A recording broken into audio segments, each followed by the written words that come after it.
2,000 years ago, a man wrote to his friend to say that he couldn't settle, which is an ordinary enough thing to write.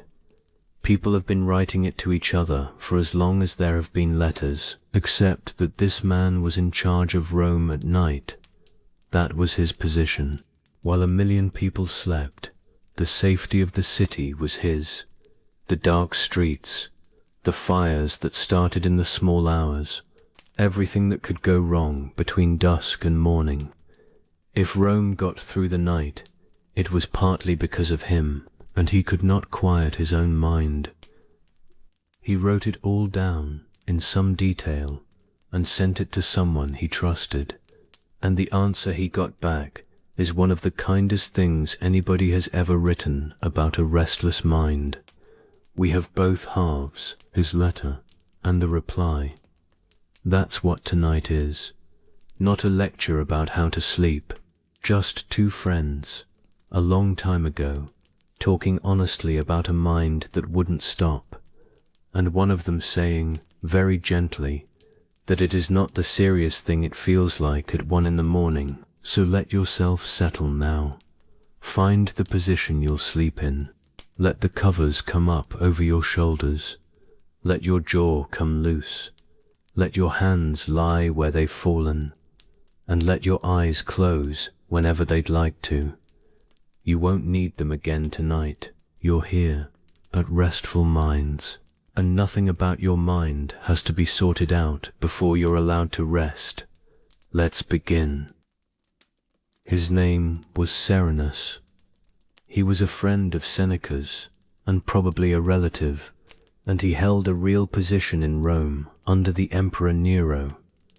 He was responsible for the city after dark. Think about what that meant.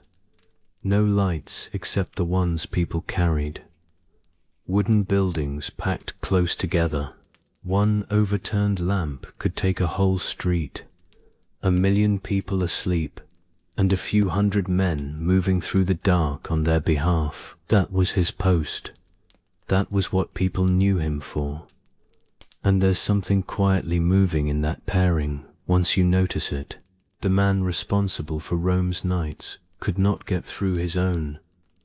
Every evening he went out and made a city safe enough to sleep in, and then went home and lay there, unsettled in the quiet he'd helped create. And at some point he sat down and wrote to Seneca to say that he was not himself, and couldn't work out why. We have that letter. It's the opening of the whole book. Seneca could have summarized it, or tidied it up, or simply started with his own answer. That's what most writers would do. He didn't. He put his friend's words in first, at length, in his friend's own voice, and let them stand there before he said anything at all. That tells you something about the reply before we even get to it. So let me tell you what a competent, capable man in a serious job said about his own mind 2,000 years ago. He said he kept wavering, not falling, not breaking, just going back and forth, wanting one thing and then wanting the opposite, setting out to live simply and then being drawn to comfort, deciding to withdraw from public life and then wanting to be in the middle of everything again. He gives examples, and they're oddly modern. He says he'd resolved to live plainly, simple food, simple things, and then find himself drawn to something finer, and enjoy it, and come home unsettled about having enjoyed it. He says he'd decide to stay out of public affairs and work quietly on himself. Then something would come up, and he'd want to be in the middle of it again. He says his own good intentions kept giving way, not dramatically, just steadily, in small ways he could never quite catch in the act. He said he never quite arrived anywhere. Then he says something that I think anyone who has lain awake will recognize straight away. He said he was afraid he was slowly sliding. That was the phrase. A gradual drift downwards, so slow he couldn't be certain it was happening at all. Then he says the other possibility is worse, that he isn't sliding anywhere, that he's simply hanging there, like someone permanently about to fall, who never quite does. Sit with that a second, because it's remarkably precise. This is not a dramatic letter. Nothing has collapsed. Nothing has been taken from him. He's describing something much more ordinary and much harder to explain to anyone. The feeling of not being quite settled for a long time, with nothing specific you could point at. If somebody had asked him what had happened, he'd have had no good answer. Nothing had happened. That was rather the point. And that's exactly the version most people meet at night. Not a problem you could name, just a mind that won't come to rest over a day that was, by any account, perfectly fine. Then he adds the thing that makes the whole letter honest. He says he suspects there may be more to it than he can see, because we look at our own lives too kindly, he says. We're on our own side, and that always gets in the way of judging clearly. Then he asks for help, plainly, without dressing it up, and without apologizing for taking up the time. If you have anything, he says, that would stop this wavering of mine, then let me owe my peace of mind to you. That last phrase has stayed with me. Not fix me, not tell me what I'm doing incorrectly. Just let me owe this to you, as though calm were a thing one friend could hand another across a table. I find that letter extraordinary, and I want to say why. Not because it's beautiful, though it is, because of who wrote it. This was not a young student asking a famous teacher for guidance. This was a Roman official with a city on his hands, writing to a friend to say, I can't settle. I don't know why. I'd like some help. In a culture that valued self-command above almost everything else, he said it anyway, in writing, to someone whose opinion he cared about. That takes something. It still does. Most people would rather say they're tired than say they can't settle, because tired is a fact about the body, and the other thing feels like a fact about you. He didn't dress it up as tiredness. He said what it actually was. And because he did, we have it. That's the only reason any of this survived. One man was willing to describe his own unsettled mind accurately, on paper, to somebody else. Everyone who has ever lain awake has reason to be glad he did. Here's what that means for you, lying here tonight. Whatever this is, the mind that won't switch off, the thoughts that arrive in a queue at 11 o'clock, the feeling of never quite landing. It is not new, it is not modern, and it is certainly not yours alone. It isn't modern life, it isn't the pace of things now, it's not something that arrived with your generation, or the one before it. There were no screens in Rome, nothing lighting up beside the bed, no reason at all to be awake. The evenings were dark and slow and mostly silent, which is roughly the environment everybody now says they need, and it happened anyway, to a man with a serious position and no distractions at all. A man who commanded Rome's knights had it, and wrote it down, and it survived because somebody thought it was worth keeping. That's a strange kind of company to have at 1 in the morning, but it is company. You're not the first person to lie in the dark with a mind that won't be quiet. You're somewhere in a very long line of people. Most of them got through it, slept eventually, got up the next day and did what needed doing. Here's the other thing though, the part that changes how tonight might go. Seneca answered him. Not with discipline, not with a system, not with a list of things Serenus should have been doing better. He answered with something much gentler than that. We'll come to it properly later on. It's a single sentence, near the middle of the reply, and it's the reason I wanted to bring you this particular letter. I suspect it may be the most useful thing you hear all night. For now I'll only say this. Whatever you were expecting a Roman Stoic to tell a restless man, it isn't that. For now, just let this be the ground you're lying on. A capable man in a demanding position could not settle his own mind, and the response from the wisest person he knew was not sort yourself out. Whatever you've been telling yourself at this hour, that you should have this handled by now, that other people manage it, that there's something you're not doing, none of that is in the reply. Not one line of it. We'll get there, slowly, over the next few hours, with nothing to keep hold of. You're in very old company tonight. Near the end of his letter, Serenus reaches for a picture. He's been trying to describe it for pages by then. You can feel him circling, saying it one way, then another, never quite landing it, so he tries once more, and this time he gets it. It isn't a storm, he says. That's not what this is. It's the other thing that happens at sea. The slow, endless swaying.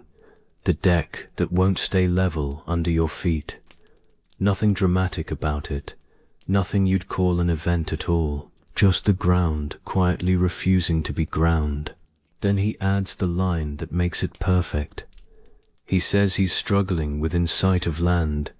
Stay with that for a moment, because I think it's one of the most accurate descriptions of a restless mind anybody has written. A storm is an event. It arrives. It does something to you, and it ends. You can name it afterwards. You can tell somebody about it. That was a difficult month. That was when everything happened at once. It has edges. The swaying has no edges. Nothing arrives. Nothing does anything to you. There's no incident anywhere in it, and yet nothing sits still. Not for an hour, not for an evening, not for weeks at a time. That's the version most people meet, and it's much harder to talk about, precisely because it's smaller. You know the shape of it. You get into bed at a reasonable hour. The day was fine, and within 10 minutes the mind has started up, not about anything in particular, just moving, from a conversation to a plan to a memory to a half-thought about next month, with no thread between them. None of it is important. That's what makes it so peculiar. If it were one big thing, you could at least sit with the big thing. There'd be somewhere to put your attention.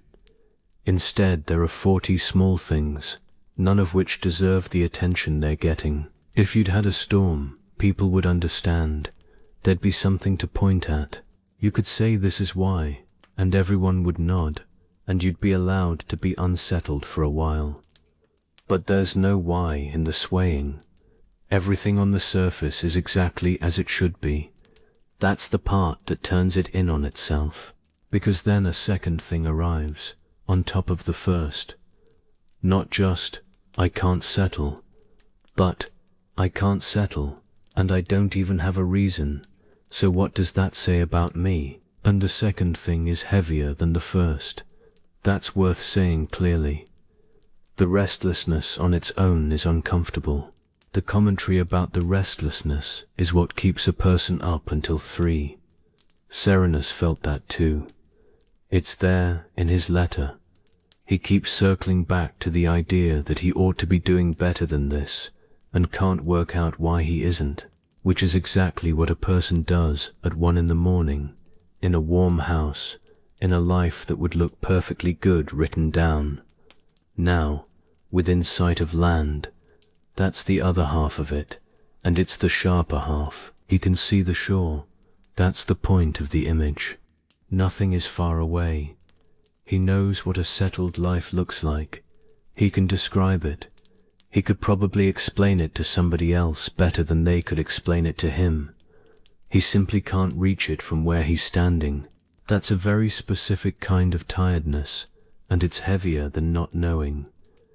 If you had no idea what you were after, at least there'd be something to work out. He knows precisely. The shore is right there. He can make out the buildings. There's a particular tiredness in that. Knowing exactly what you want, having nothing in the way, and still not arriving. It's the tiredness of a person who has read the right things and had the right conversations and understands their situation perfectly well and is lying awake anyway. If understanding were enough, none of us would be up at this hour. Understanding has never once put anybody to sleep, so let's say the useful thing about all this, because there is one, and it's better than it sounds. Seasickness is not an illness. That's not a figure of speech. It's the actual point of his image, and I don't think he chose it by accident. Nothing has gone amiss in a person who feels the deck moving. Nothing needs mending. There's nothing to repair anywhere. It's simply what a body does when the ground underneath it is in motion, and it happens to almost everyone who spends time at sea, and it passes. You don't cure it. You wait, and it settles. Sailors know this. Nobody treats it as a character problem. Nobody suggests the person try harder at not swaying. They give it a day or two, and the body adjusts, and then it's over. And it was never anything except a body meeting motion, which is the first quiet piece of good news for tonight, and it's worth taking slowly. Not something to correct, not a sign of anything, not something that went astray in you while other people got the settled version, a response to motion, which is what a mind does after a stretch of moving ground, and always has. Whatever this is, it isn't a fault in you. A mind that keeps moving after a long stretch of things is doing something ordinary. It hasn't gone faulty. It's swaying because it's been standing on moving ground, and there's usually a reason it's been standing there, even if nobody thinks to mention it. Something ended recently, or changed, or finished, or quietly stopped being what it was. Not necessarily anything large, a stretch of months where a lot was asked of you, a season of holding something together, a period that has just now let go of you. The swaying often arrives afterwards, not during. During, you were too occupied to notice the deck at all. That's why it seems to come from nowhere. It doesn't. It comes from something that has already finished, and is only now catching up with the body. Here's what follows from that, and it matters at this hour. You don't need to find the reason before you're allowed to rest. That's the trap the swaying sets. It says, work out what this is first, and then you can sleep. Find the cause, identify the thing, then you'll be permitted to stop. But there may not be a cause. Serenus went looking for his, and never found one. And he was an intelligent man, with time, and a first-rate mind to consult. If it were findable, he'd have found it. The looking is not the cure. Quite often the looking is just more swaying, so you can put that down. On, Fav, right now, before anything else. There's no investigation to complete tonight. No conclusion you have to arrive at before your body is permitted to let go. That whole arrangement, first understand it, then rest, was never true. Somebody made it up, probably you, on some earlier night, and it has been quietly making things longer ever since. You are allowed to be unsettled tonight, for no reason that anybody could write down. Not one person in the whole history of restless nights has been required to justify one first. You're allowed to have a good life and a restless mind at the same time. Those two things have lived side by side in people for as long as there have been people. Nothing has to have happened for you to feel like this, and nothing has to be explained before you're allowed to lie here and let it pass. Feel that land somewhere in the body as you lie there. There's usually a small easing when the demand for an explanation is lifted, often in the chest, sometimes in the jaw, or across the forehead, where the searching seems to happen. Let those go. Nothing is being solved down here anyway. The deck will settle on its own. It always does. It has never once required anybody to understand it first. It just needs time, and stillness, and somebody willing to stop resisting the motion. You don't need a reason to be restless, and you don't need one to rest. So Serenus sends his letter, and Seneca sits with it for a while before he answers. He says so, in fact. He says he'd been quietly asking himself what to compare this condition to, turning it over, looking for the right likeness, not reaching for the first thing to hand. That's already unusual. Most people, handed a friend's unrest, answer immediately. They have advice ready before the sentence is finished. He waited until he had the picture right. It says something about the kind of friend he was, and about what's coming.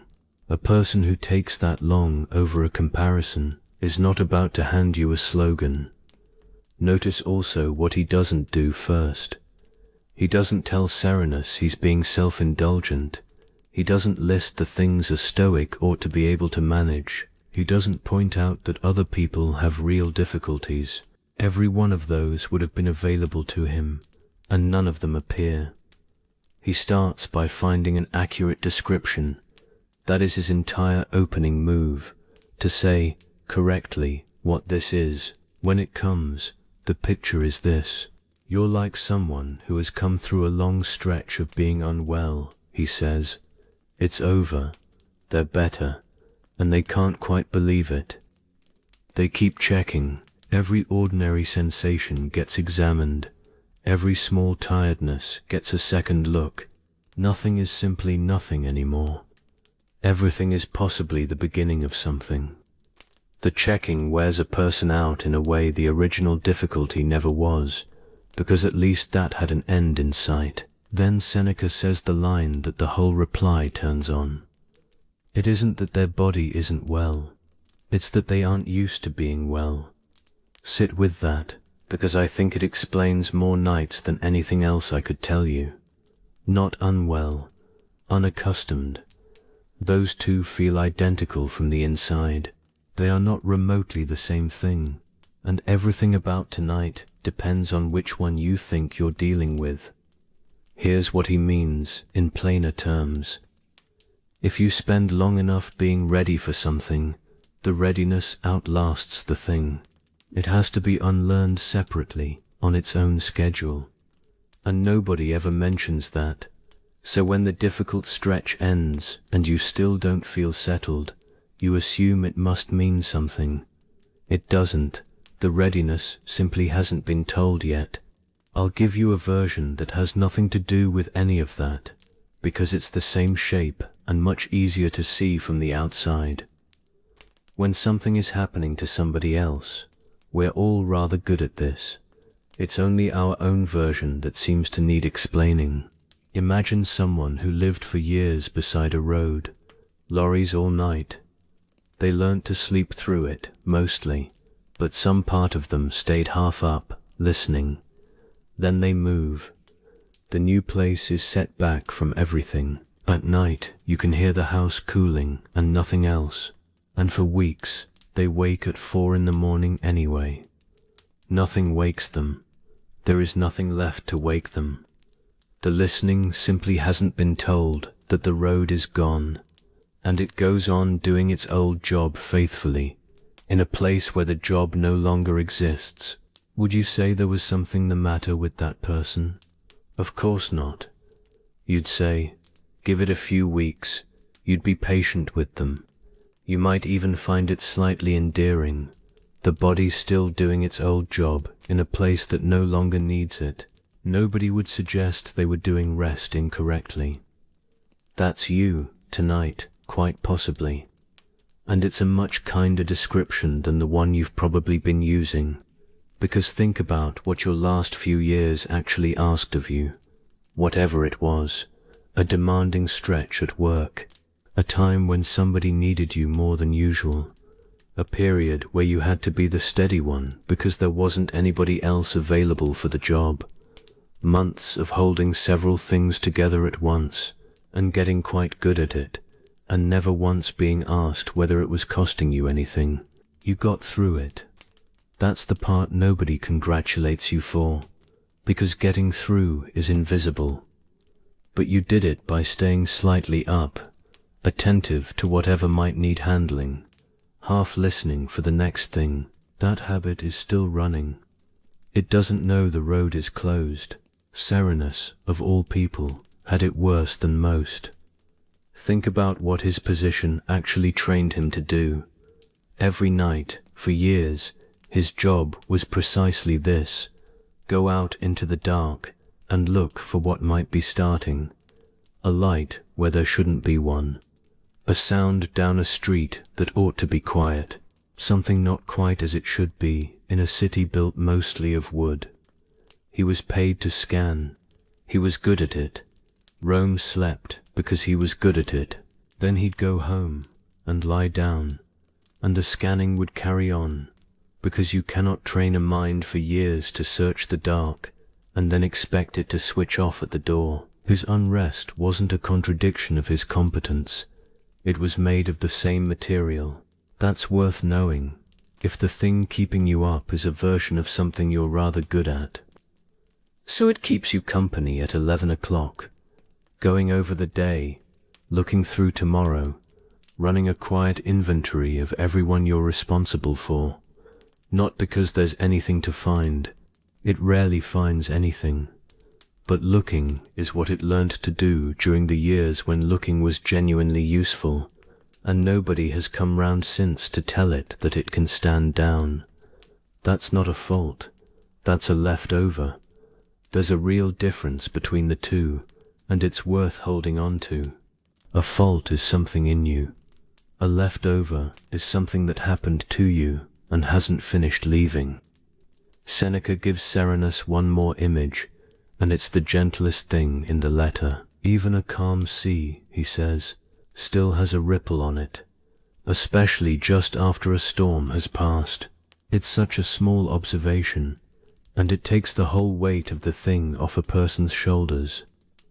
There is nothing the matter with that sea. The storm is over. The water is calm. It's simply still moving a little, because water takes time to forget. That's all this is. Here's what follows from it, and I'd like you to carry it into the rest of the night. You do not have to be good at calm yet. That's the demand people quietly make of themselves at this hour, that if things are all right now, they should feel all right immediately, and if they don't, that must mean something. But being out of practice at rest is a completely different thing from being unable to rest. One of those takes a little patience. The other doesn't exist. Not in you, not in anybody. No one has ever stopped being able to sleep. The body keeps that one under its own management. You're not behind. You're just newer at this than the difficulty was. And it does change. That's worth saying plainly, because at this hour it can feel permanent. The road sleeper does eventually sleep through, not by deciding to, not on any particular night.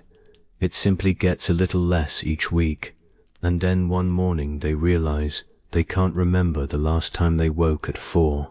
So let the checking be a bit quieter tonight. It isn't doing anything. You can even thank it if that doesn't feel silly.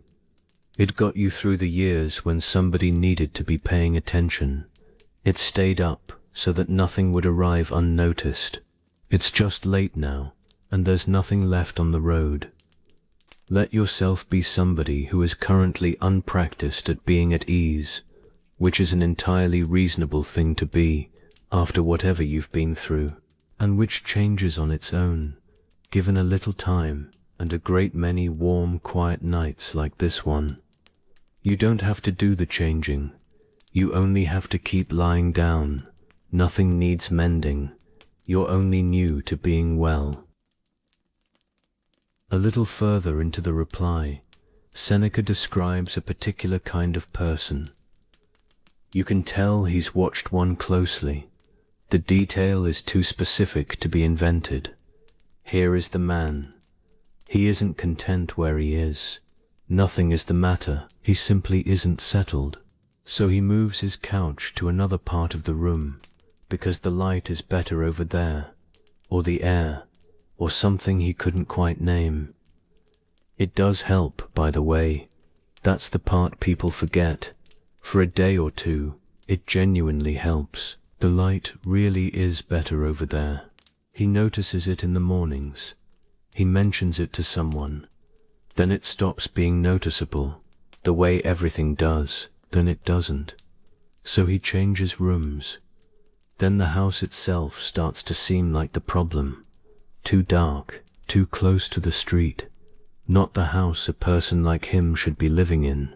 So he finds another one. That works, briefly, in the way new houses do. New rooms, new light coming in at new angles. A week of everything feeling possible. Then the same feeling arrives, having apparently found the address. So he leaves the city altogether. The coast, the country, a ship to somewhere. The ancient version of deciding that what you really need is a change of scene, and booking it that same evening while the feeling is strong. Picture the arrival. New harbor, different light on the water, somebody carrying his things up from the ship. He stands there and takes it in, and for a moment it works, the way arriving always works. Seneca says, within days he is exactly as he was. Then comes the line. He borrows it from a poet. Seneca was a great one for using somebody else's words when they were better than his own, and it lands like a stone into still water. Thus each man runs from himself. 6 words, 2,000 years. Nobody has improved on it. Now I want to be careful about the tone here, because this could sound unkind, and Seneca doesn't mean it that way at all. He isn't laughing at this man. There's nothing unkind anywhere in the passage. He's describing something he plainly understands from the inside. A man who has done a version of this himself, and remembers what it felt like to hope, the very reasonable hope that if the setting changed, the feeling would change along with it. And the strange, quiet disappointment of arriving somewhere new and finding the same weather waiting for you. Anyone who has ever gone away hoping to come back a slightly different person knows this exactly. And it isn't a silly hope. Places do change us. A little, sometimes for a long while. He isn't saying travel is pointless. He's saying it can't be asked to do this particular job. You take the trip. It's lovely. Everything about it is exactly as advertised. And then on the second evening, sitting somewhere genuinely beautiful, the same thought turns up. The one you'd left behind on purpose. It sits down beside you as though it had been invited, and picks up more or less where it left off. That is the observation, entire. It hasn't dated by a single day since. You could put it in a modern setting without changing a word of the structure. The new flat, the different city, the job that was going to be the one. The fresh start in January that was, briefly, a fresh start. Each of them is a real improvement. That's what makes it confusing. Nothing goes amiss. It simply doesn't do the thing you were quietly hoping it would do. Now here's where it turns. And this is the part I actually want you to have. Most people read that line as a disappointment. You can't get away from yourself. It sounds like a door closing. Turn it over, though.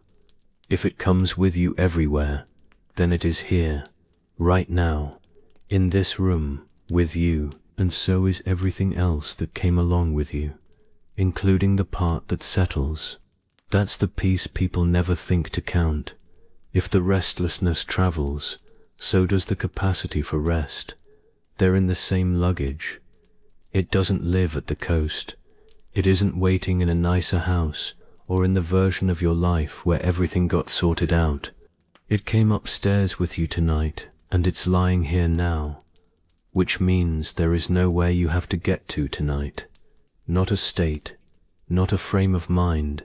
not some better version of this evening that you keep almost reaching. Feel how much lighter that is than the alternative, because the alternative is what people usually do at this hour, and it's the small domestic version of the man moving his couch. You know the sequence exactly. You turn over, then the pillow gets turned, then the arm comes out from the covers, then goes back in. Then you get up for water you didn't especially want. Then you try a different thought, on the theory that this one might be the restful one.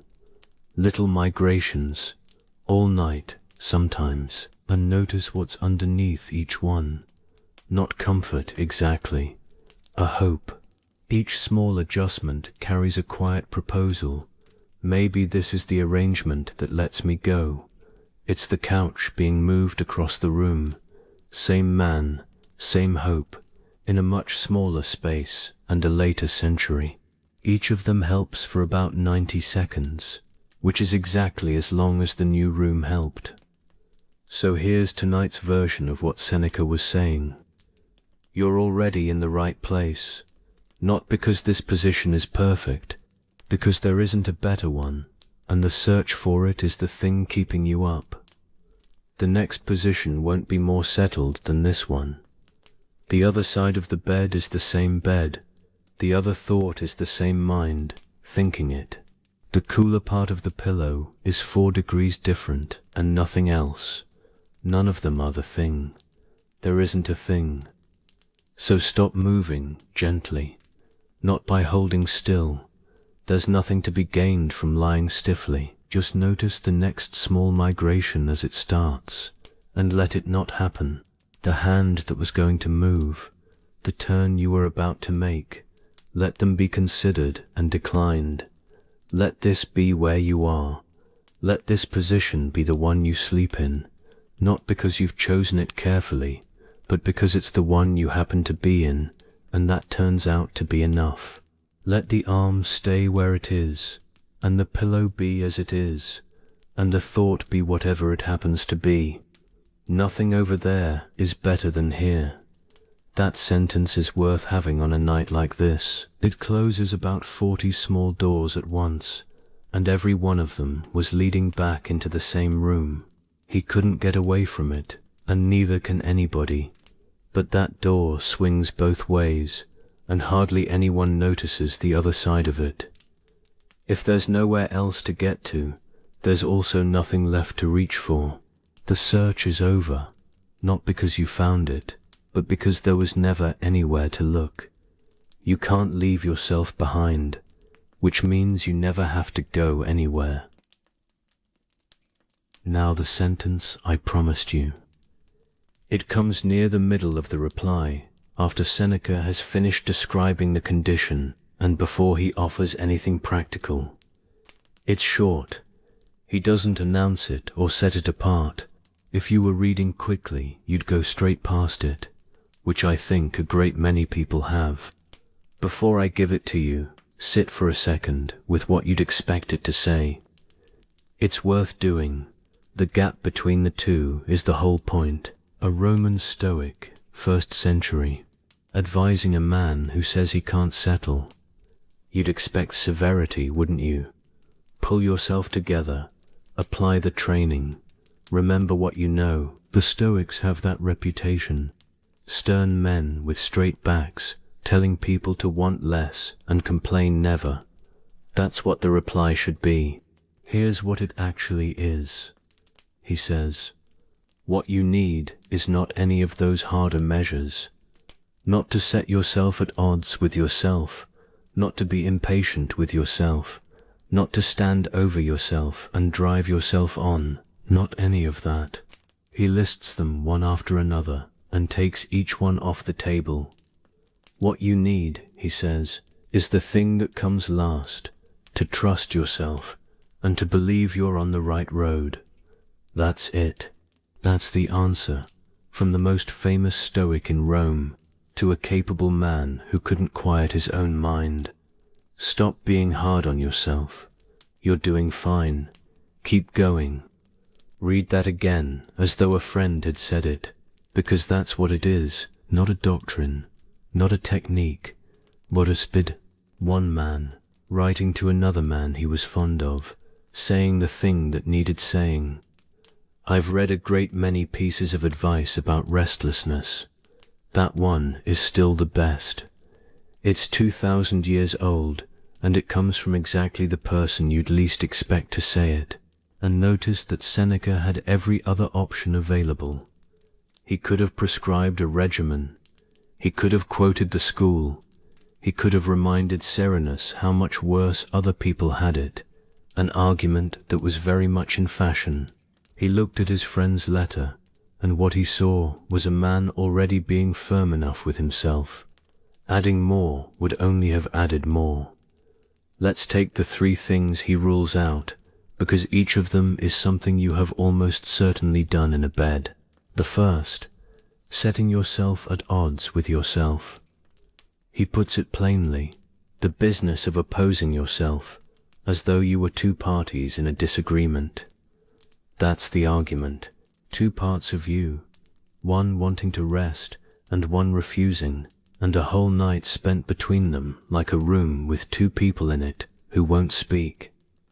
It feels productive. That's what keeps it going. Some part of you believes the argument is progress. It never is. Nothing has ever been settled that way at 1 in the morning, because both sides of the argument are equally tired, and neither has any new information.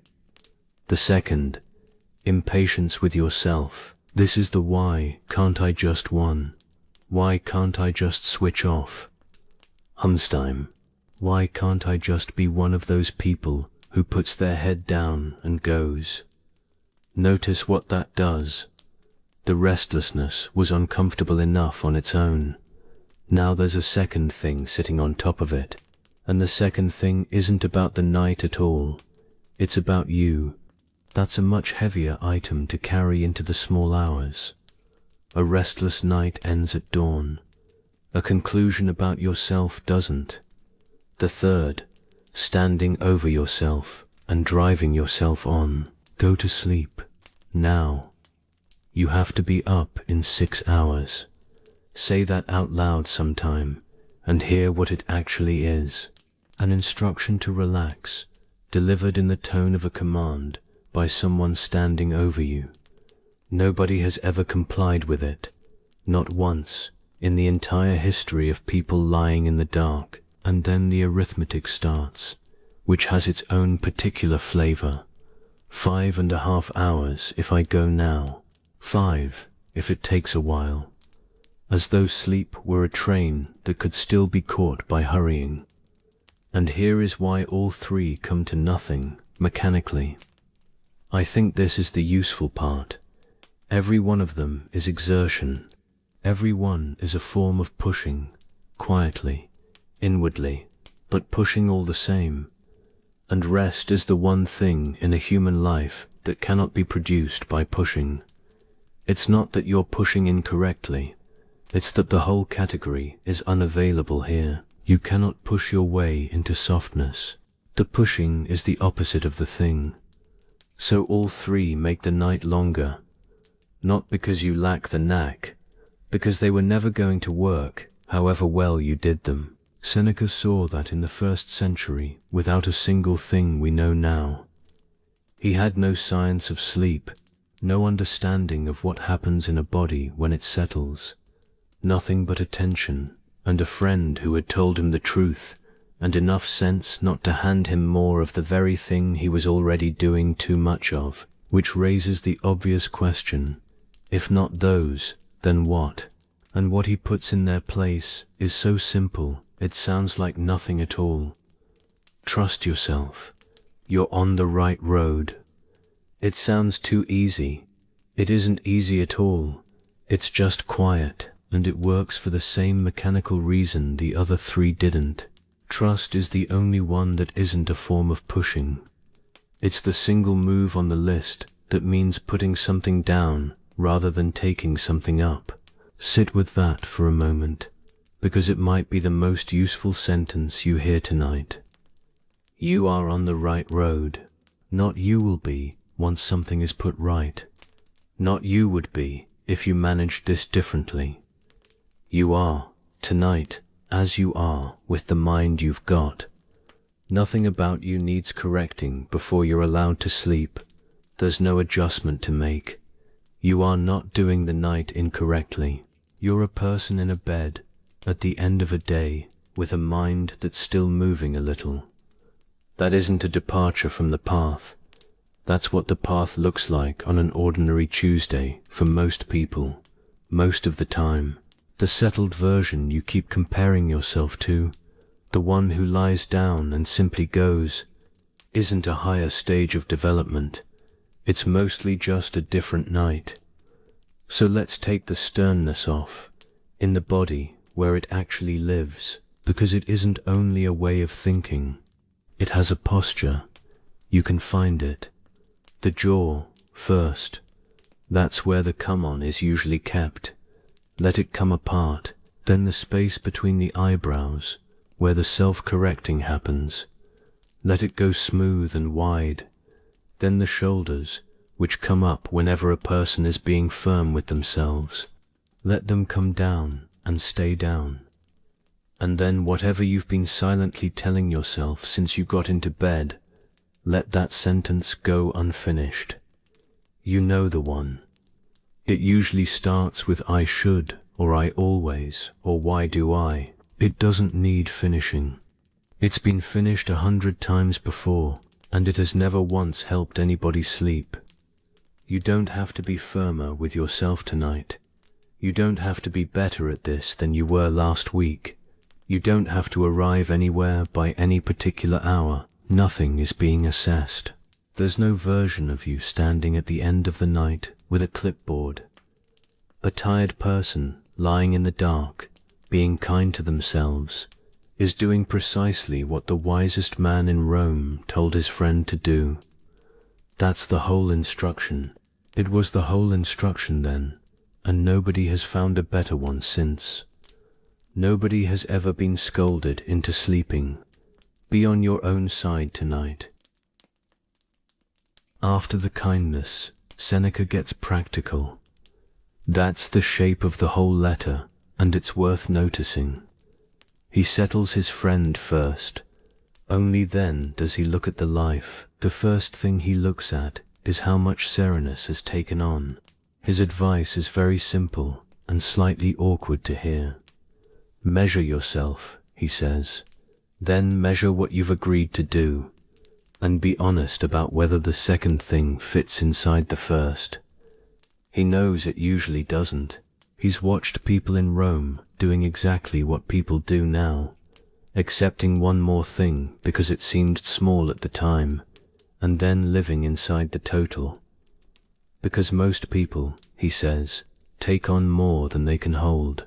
They spend their days moving quickly between things, none of which get done the way they'd have liked, and they can't see why they never feel settled. 2,000 years ago, before anything we'd hold responsible for it now, before the pace of things, before everything being instant, before any of the usual suspects existed. Let's be honest about why this happens, because it isn't stupidity. Saying no is uncomfortable at the exact moment you say it. There's a small awkwardness, a face, a pause, somebody quietly adjusting what they expected of you. You feel it straight away. Saying yes feels lovely. It's warm. It's easy. Everybody is pleased with you, immediately. What it takes from you arrives later, spread thin across a fortnight, in a form that never gets connected back to the moment that caused it. So we keep choosing the one that feels easier in the moment, and the fortnight fills up, a small yes at a time, until it's shaped like something nobody would have agreed to all at once. Here's what that actually does to a person, and it's subtler than exhaustion. It isn't that things go undone. Usually they get done. You're capable, and capable people find a way. That's rather the difficulty, in fact. If the overload showed, if things collapsed visibly, somebody would notice and something would change. But it doesn't show. Competence hides it. From the outside, everything looks entirely manageable because you keep managing it. It's that everything gets done at a slight rush. The conversation you'd have liked to have properly got 10 minutes. The thing you'd have liked to do carefully got done well enough. The meal was eaten while thinking about the next thing. The walk was taken at the pace of somebody who has to be back. Every single item was fine. Not one of them was unhurried. The rush doesn't switch off at 10 o'clock though. That's the part. You can put the day down. You cannot put the pace down, not by deciding to. It keeps running after the day has ended, the way an engine turns over for a moment after the key comes out. That's a great deal of what a restless night is actually made of. Not the problems, the leftover speed.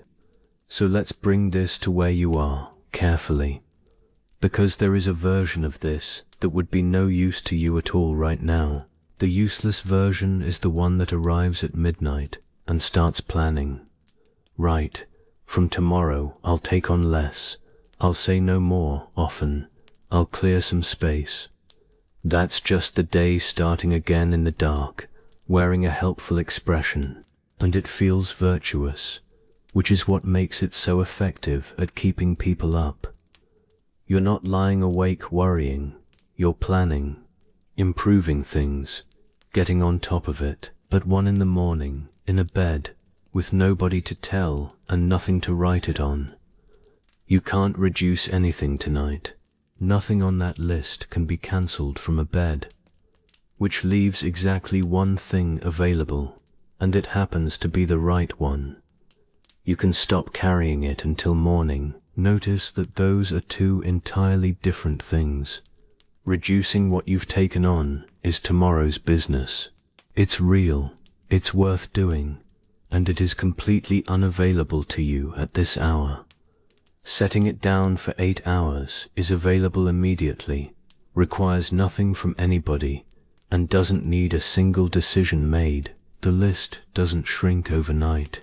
It also doesn't grow, which is worth knowing, because at this hour it can feel as though it's quietly multiplying. It isn't. It's sitting somewhere in the dark, being a list, exactly the length it was at 6 o'clock. So let's take it off you, item by item, the way you'd unload something from your arms. Whatever the first thing on tomorrow is, hold it for a second, and then let it go. It doesn't need you until the light comes. The second thing, same, down. The person you're supposed to get back to, down. The thing you're not looking forward to, which is almost certainly smaller than it looks from here. Most of them are, down. The message you owe somebody, down. The thing that has been on the list so long, it's become part of the furniture, down. Whatever you've been quietly rehearsing since you got into bed, down. And the largest one, the general, shapeless sense that there's something you haven't got to yet. That one's heaviest, and it's the least specific, which is why it never gets set anywhere. Down. Notice something as you go. Not one of those things has moved since you started. They haven't got closer. They haven't grown. They've been sitting perfectly still all evening while you carried them around a dark bedroom. That's what Seneca was pointing at with all his talk of measuring. Not simply that we take on too much, that we go on holding it long after there's anything at all to be done with it. Carrying something you can act on has a point to it. Carrying something you can't act on is only carrying. He said something else about this that I've always liked. He noticed that everything a person owns also asks something of them. Not much individually, but everything has to be minded and remembered and looked after, and the total is larger than anybody expects. He wasn't being severe about it. He liked comfortable things and said so more than once. He simply noticed the accounting nobody does, that a thing you own is also a small standing claim on you. The same is true of everything you've agreed to. Each one is perfectly light on its own. It's the arithmetic that's heavy, and nobody ever sits down and does the arithmetic. You just gradually feel it. None of which needs solving tonight. For the next several hours you have taken on exactly one thing, lying still in a warm bed in the dark. That fits easily inside what you can carry. There's a great deal of room to spare, probably more than there's been all week. Feel the arms go heavy as you stop holding anything.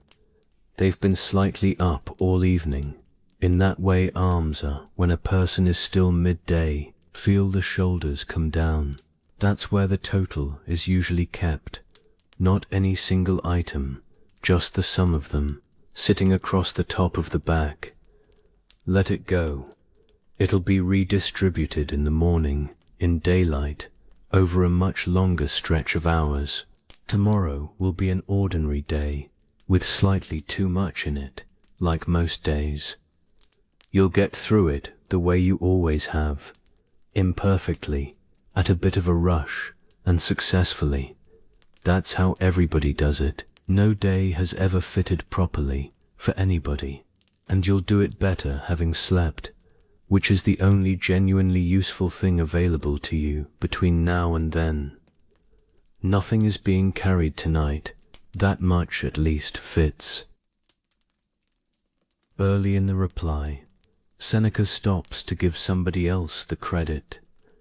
He's reached the point where he needs a name for the things Serenus hasn't got, and rather than invent one, he says, the Greeks already have a word for this. They call it euthymia. There's an excellent book about it by Democritus. I call it tranquillitas, he says, but the idea isn't mine. That's a small, decent thing to do in the middle of a letter. He's writing to comfort a friend, and he still stops to say where the idea came from. I want to follow that thread because of where it goes. Democritus lived about 400 years before any of this. Greek, from a town up on the northern coast, a long way from anywhere that mattered at the time. You may know him for something else entirely. He's the man who worked out that everything is made of tiny pieces, far too small to see. By pure thought, with nothing to look through, just sitting somewhere, following an idea to its end. If you kept dividing a thing, he reasoned, you'd eventually reach something that couldn't be divided any further. He called it the uncuttable.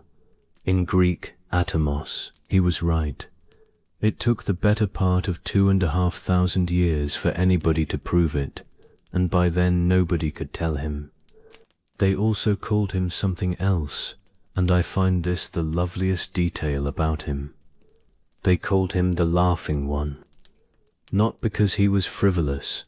Nothing about him was frivolous, because he seems to have gone about the world in a state of steady good humor that everybody found remarkable and slightly puzzling and worth writing down. 2,500 years later, that's still one of the two things anybody knows about him. He guessed what matter is made of, and he was cheerful. Those are the facts that got through, out of a whole long life. I'd take those two.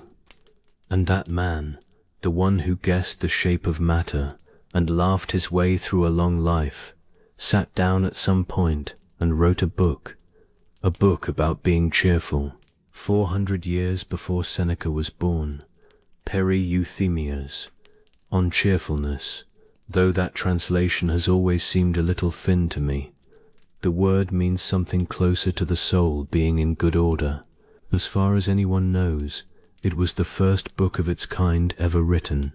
People had written about the gods, and about how a city should be run, and about what things are made of. Nobody had thought to sit down and make peace of mind a subject in its own right. He was the first to think it deserved a book. Here is the thing I've been leading up to. It's gone. Not partly preserved, not in fragments, gone entirely. There is no copy anywhere in the world, and there hasn't been for a very long time. We know it existed because other people mentioned it. That is all that remains of it. A handful of references in other men's writing to a book that nobody alive has read a page of. Now sit with the timing for a moment, because it's remarkable. Seneca had it. He actually had it. When he wrote that line to Serenus, there's an excellent book by Democritus. He wasn't repeating a rumor. He'd read it. It was on a shelf somewhere in Rome. He could have taken it down that afternoon. He's one of the last people we know of who could still open it. Think about that for a second. Somewhere in Rome, in the 1st century, a man takes a roll down off a shelf, reads a few pages by lamplight about how to have a settled mind, and puts it back. He had no idea he was one of the last. Nobody ever does. A few centuries later, it wasn't there anymore. Nothing happened to it exactly. Nothing dramatic occurred. Nobody decided it should go. Books in that world stayed alive only by being copied out, by hand, one at a time, by someone who thought it worth the months. At some point, not enough people thought so. That's all. It thinned out of the world the way most ancient writing did, quietly, over generations, until one day there wasn't a copy left anywhere. 400 years of being read and copied and passed along. Then nothing at all. I find that quietly astonishing, and here's why it belongs in a video about sleep. Because look at what did get through. The book went. The word survived. Euthymia. It came out of Democritus. It went through Seneca's hands. It was carried into Latin, and then into a dozen other languages after that. And it's here tonight, in a dark room, being said out loud again. What the word means, in the oldest description we have, is this: a state in which the mind carries on calmly and steadily, at peace with whatever arrives. That's it. That's what came through. Not the arguments, not the chapters, not whatever Democritus actually recommended on a Tuesday evening in 400 BC. Just the thing itself, and a name for it, which is an odd way for something to last when you look at it. The container went. What was inside it got through. And it got through in the lightest way imaginable. Inside a single word, handed from one person to another, over and over, for 100 generations, with nobody in charge of the process. Here's what I'd like you to take from that, lying there. You don't need the book. Nobody has had it for centuries. And people have gone on finding this anyway. Quietly, at the ends of their days, in beds, in every country there is, without instructions from anyone, because it was never a technique. That's why the disappearance of the text matters far less than it should. You can't misplace a state of mind. It isn't kept anywhere, so there's nowhere for it to disappear from. It has been available in every century to people who couldn't read, in languages that no longer exist. It's available in this room, right now, at whatever hour it happens to be. Nobody has to give it to you. There's nothing to be taught first. It doesn't arrive at the end of a course of study. It turns up in ordinary people, on ordinary evenings, usually when they've stopped reaching for it. One more thing, and I think it's the real comfort here. Somebody wrote a whole book about wanting a quiet mind 2,400 years ago, which means the wish you brought to bed tonight is not new. It's not modern. It isn't a sign of anything, and it doesn't mean something has gone astray in the way people live now. It's one of the oldest things a person has ever wanted, old enough that the first book about it has had time to come and go entirely. You're asking for something very ordinary and very old and entirely possible. The same thing Serenus wanted, the same thing Seneca was describing, the same thing a cheerful Greek sat down to write about, 4 centuries before either of them, in a world with nothing in common with this one except the people in it. The book went. The quiet it described is still here. Now we come to the end of the letter, and I want to tell you where a Roman Stoic finishes his advice to a man who cannot settle. He's been through everything by then. The description of what this is, the kindness, the practical matter of taking on less, the observation about people who change houses and find themselves already installed in the new one. And then, in the last stretch of the letter, he arrives at his final piece of advice, the thing he leaves his friend with: rest more. That's it. That's where the whole thing lands, after everything else, after all of it. Go easier and give the mind time off. Let that sit for a second, because it is very nearly the opposite of what the reputation would lead you to expect. These are supposed to be the people of exertion, endurance, doing the demanding thing because it's the right one. And the most famous of them, in his most careful letter about a mind that won't settle, finishes by telling his friend that the mind needs relief, and that he isn't giving it any. Not push through, not apply the training more strictly, stop more often. I've gone back to that passage a number of times to make sure I was reading it correctly. I was. Here's his reasoning, and it's better than it sounds. He says the mind cannot be kept at it continuously, not for lack of will, because that simply isn't how the thing operates. Applied without relief, it doesn't get keener. It gets duller, slowly, without announcing itself, so that the person applying it has no idea it's happening and only tries harder, whereas after a proper release, he says, it comes back keener than it was before. You'll have noticed this yourself, probably without connecting it to anything. The thing that wouldn't come at 11 at night arrives on its own in the shower the next morning. The decision that seemed impossible on Thursday makes itself over the weekend. Nothing was added. You simply stopped for a while, and the stopping did the part that the trying couldn't. He compares it to land, which everybody in that world understood immediately. A field cropped every single season, without pause, gives less and less, not suddenly, gradually, over years, in a way you might not connect to anything. A field left alone for a season gives more. The land isn't doing nothing during that year. It's doing the thing that can only happen when nothing is being taken from it. Nobody looking at a resting field says it's shirking. They say it's doing the part you can't see. Now, here's where I think this lands hardest for a person lying awake, because there's a particular thought that gets in the way of rest, and almost everybody has it, and almost nobody says it out loud. I haven't earned this yet. 4 words. They have taken more sleep from people than almost anything else I can think of. It's rarely that clear.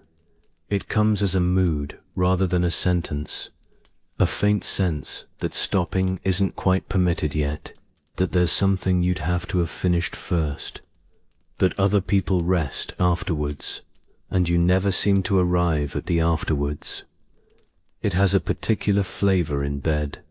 You're horizontal, the lights are off, everything looks like rest, and some part of you is still standing, so the day ends without ever quite ending. You lie down, but you don't stop.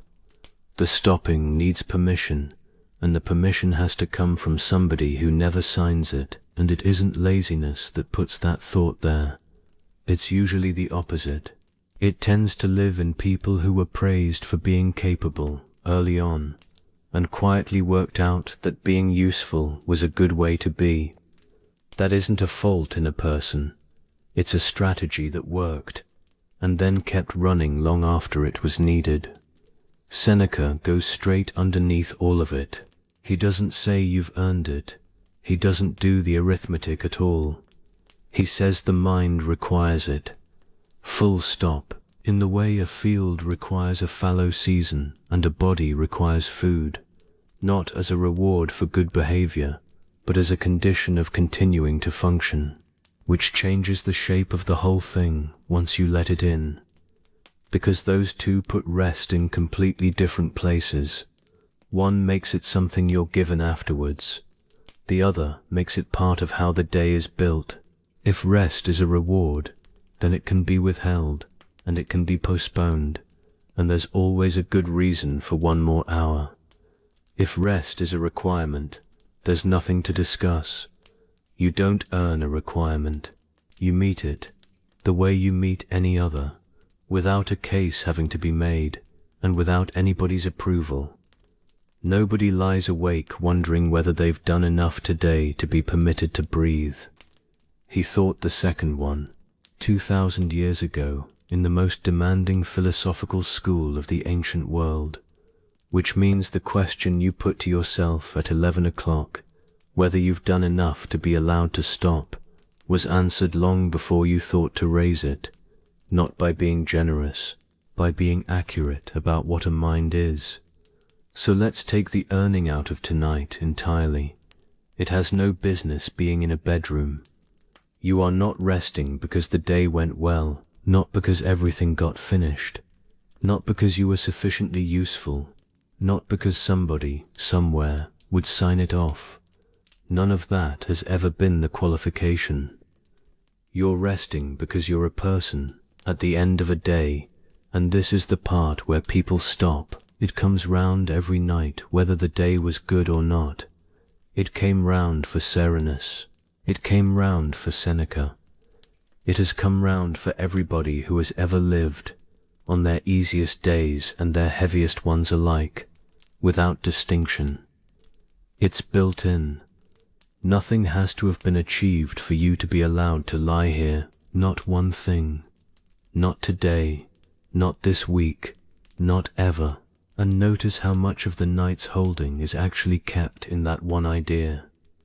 There's a way the body lies down when it isn't sure it's allowed to, slightly held, not quite committed to the mattress, half expecting to be called back up. Feel whether any of that is present now.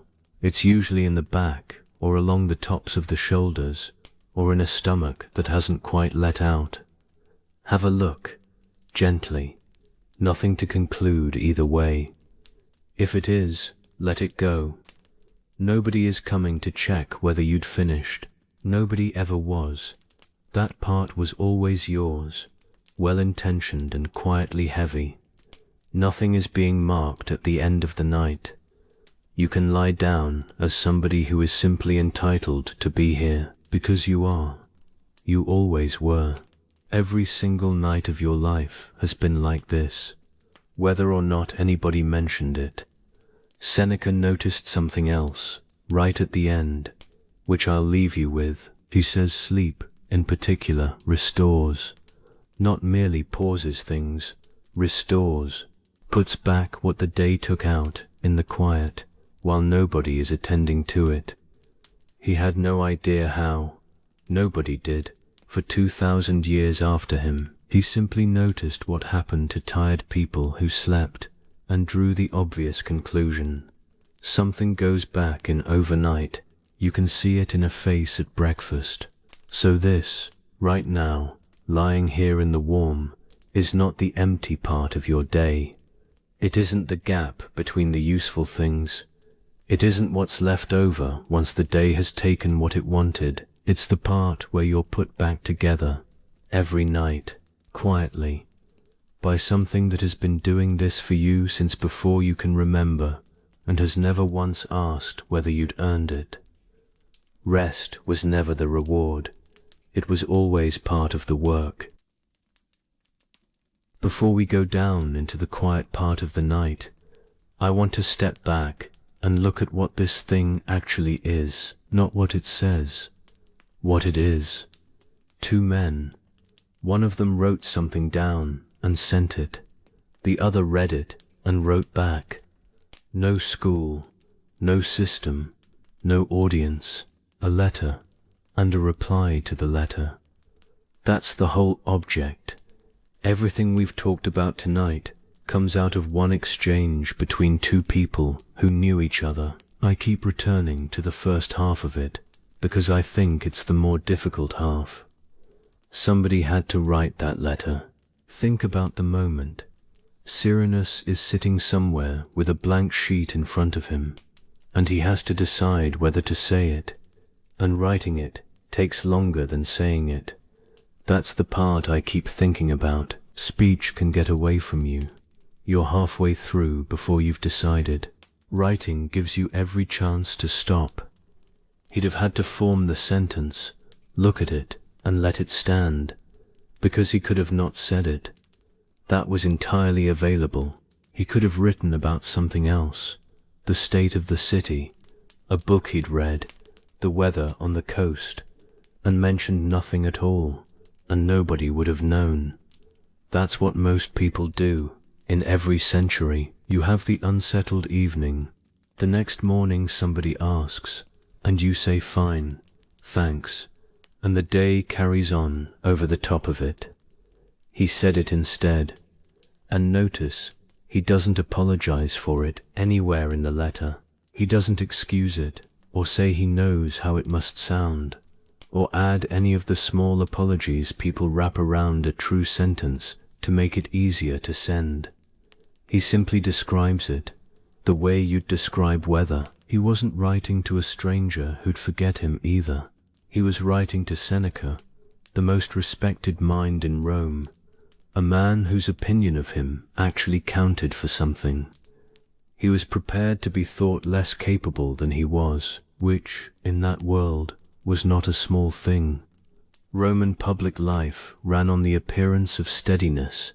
A man in his position was supposed to be the reason other people slept easily. That's not nothing, it still isn't. Most people would rather be tired than be seen as unsettled, because tiredness happens to a body and the other thing feels like it happens to a person. He wrote it anyway, in detail, without making it sound better than it was. Now the second half. Seneca had every option in the world when that letter arrived. He could have been brisk about it. He could have sent back a paragraph of encouragement and got on with his afternoon. He had a great deal on, and an emperor to advise. He could have compared. You should see what other people are managing. That comparison existed then, and helped exactly as much as it does now. He could have been impressive, given a full account of Stoic theory, correctly, at length, and left Serenus holding a document instead of a hand. He did none of it. He sat with the letter. He looked for the right comparison and waited until he had one. He put his friend's words in first, at length, in his friend's own voice, before saying anything himself. Then he told him he wasn't unwell, only unaccustomed, that the sea still ripples after a storm, that what he needed was not to be harder on himself. Notice the order of it, because the order is the kindness. Sit with it. Get the description right. Let the person hear their own words taken seriously. Only then offer anything. Most of us go the other way round. We arrive with the answer and fit the person to it afterwards. That's what a good reply looks like. It hasn't changed since, and nobody has come up with a better shape for it. Now here's the part that gets me, and it's the reason this is the last thing before we go down. We have it, not a summary, not a scholar's account of what Seneca thought about tranquility. The actual exchange, the unsettled letter, and the kind reply, sitting there together, still in one piece. Consider what didn't make it through the same centuries, whole libraries, most of Greek tragedy. We have a handful of plays out of hundreds. The book by Democritus we talked about earlier. Speeches that filled whole squares, buildings that took decades, men who were, in their own lifetimes, the most significant people alive, and whose names now mean nothing to anybody. All of that went, and a letter between two friends about not being able to settle came through intact. And this survived, a private letter from a worried man to a friend about not being able to settle, and the friend's answer. Nobody preserved it because it was important. It wasn't important. It was two people talking about an ordinary difficulty.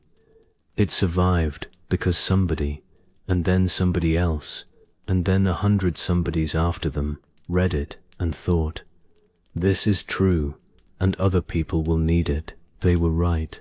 Here we are, in the dark, 2,000 years downstream, and it's still doing the job it was written to do, which tells you something about what actually lasts. Not the impressive things, the true ones, the ones a person recognizes and passes on because it seems worth keeping. So let me leave you with the simple version of it, and then we'll let the night take over. The whole thing happened because one person said the thing out loud, and another person answered kindly. That's the entire mechanism. There's no more advanced version of it, and there never has been. Everything since, every school, every method, every long, careful book, is a variation on one person saying it, and another person answering well. It's still available too. Not tonight, necessarily. Tonight you're in bed, and it's late, and nobody needs to be told anything. But it's there, whenever you want it, in whatever form suits you. A letter, a conversation, a sentence said sideways to somebody while doing something else, the same way it was there for a Roman official with a city on his shoulders and a mind that wouldn't be quiet. He didn't do anything clever. He described it accurately to one person who was fond of him. That turned out to be enough to change his nights, and eventually a great many other people's. For now, you don't have to say a word to anybody. You've done the listening part tonight, which is a version of the same thing. Somebody described this accurately a long time ago, and somebody answered kindly, and you've been sitting in that answer for the last while. Two friends, a long way back, one of them unsettled, one of them kind about it, and somehow the kindness got all the way here, through every century in between, through hands that are gone, into a dark room where somebody tired is trying to sleep. He asked, somebody answered. That has never stopped being possible. Here's something worth noticing before we go any further down. All night we've been talking about a restless mind, not a restless body. Nobody in that letter mentions a body once. Not Serenus describing what he's going through, not Seneca answering it. It never comes up, and I think that's worth checking on, because it changes what's actually left to be done tonight. Your body isn't restless. It hasn't been for hours, and it's rather good at this. It has been quietly ready since about 9 o'clock, long before you came upstairs, long before any of this. It didn't need persuading. It doesn't have an opinion about tomorrow, or about how today went, or about what anybody said in the afternoon. It got tired, in the ordinary way, and then it lay down. That was the whole of its plan for the evening. It hasn't revised it since. Let's go and see, slowly. Not to change anything. There's nothing to adjust and nothing to improve. This is a survey, not a set of instructions. We're only going to confirm what's already true. Start at the feet, as far away from the thinking as you can get. Notice they're already still. They haven't moved in a while. Whatever they were doing all day, they finished doing it, and they've been resting since without asking for anything. Now the lower legs, the same, heavy, entirely settled. The ankles, loose. The knees, with nothing happening in them at all. The thighs, lying along the mattress with their full weight. They've been like that since you lay down. The hips, sunk in, holding nothing at all. Notice that you didn't arrange any of that. It happened on its own, while your attention was somewhere else entirely, going over the day, or looking ahead at tomorrow, or doing whatever it is minds do at this hour. The body just quietly got on with it. Now the back, along its whole length. There may be a bit of holding somewhere up near the top. We'll come to that in a moment. But the lower back and the middle of it, mostly given over already, lying on something that will hold it for 8 hours without being asked twice. The hands, have a look at where they are without moving them. They've been in that position for a long time. Whatever they were doing today, carrying, opening, cooking, holding, all of that stopped, and they simply stopped with it, without any ceremony. The arms, the same, heavy, down, finished with the day some time ago. Now come up to the chest. The breathing has already slowed. That happened entirely without you. Somewhere in the last while it got longer and quieter, and nobody instructed it, and the belly moving gently with it, soft if you let it be. That's usually the last part of the body to be given permission, and the first to accept it. Take one slow breath here, and let it out longer than you drew it in. Notice that even that was mostly done for you. You suggested it. The body did it, immediately, without any negotiation. So far, nothing has been asked of you. You've only been looking. And here's what the looking finds. Almost all of you went to bed hours ago. Went to bed properly, and stayed there. It's an odd thing to discover halfway through a restless night, that most of you was never restless at all. There are only a few places that didn't come along, and they're always the same ones. The jaw, that one, almost always, still slightly set, still holding a word that isn't coming, or a sentence from earlier that never got said. The space between the eyebrows, where the thinking is done from.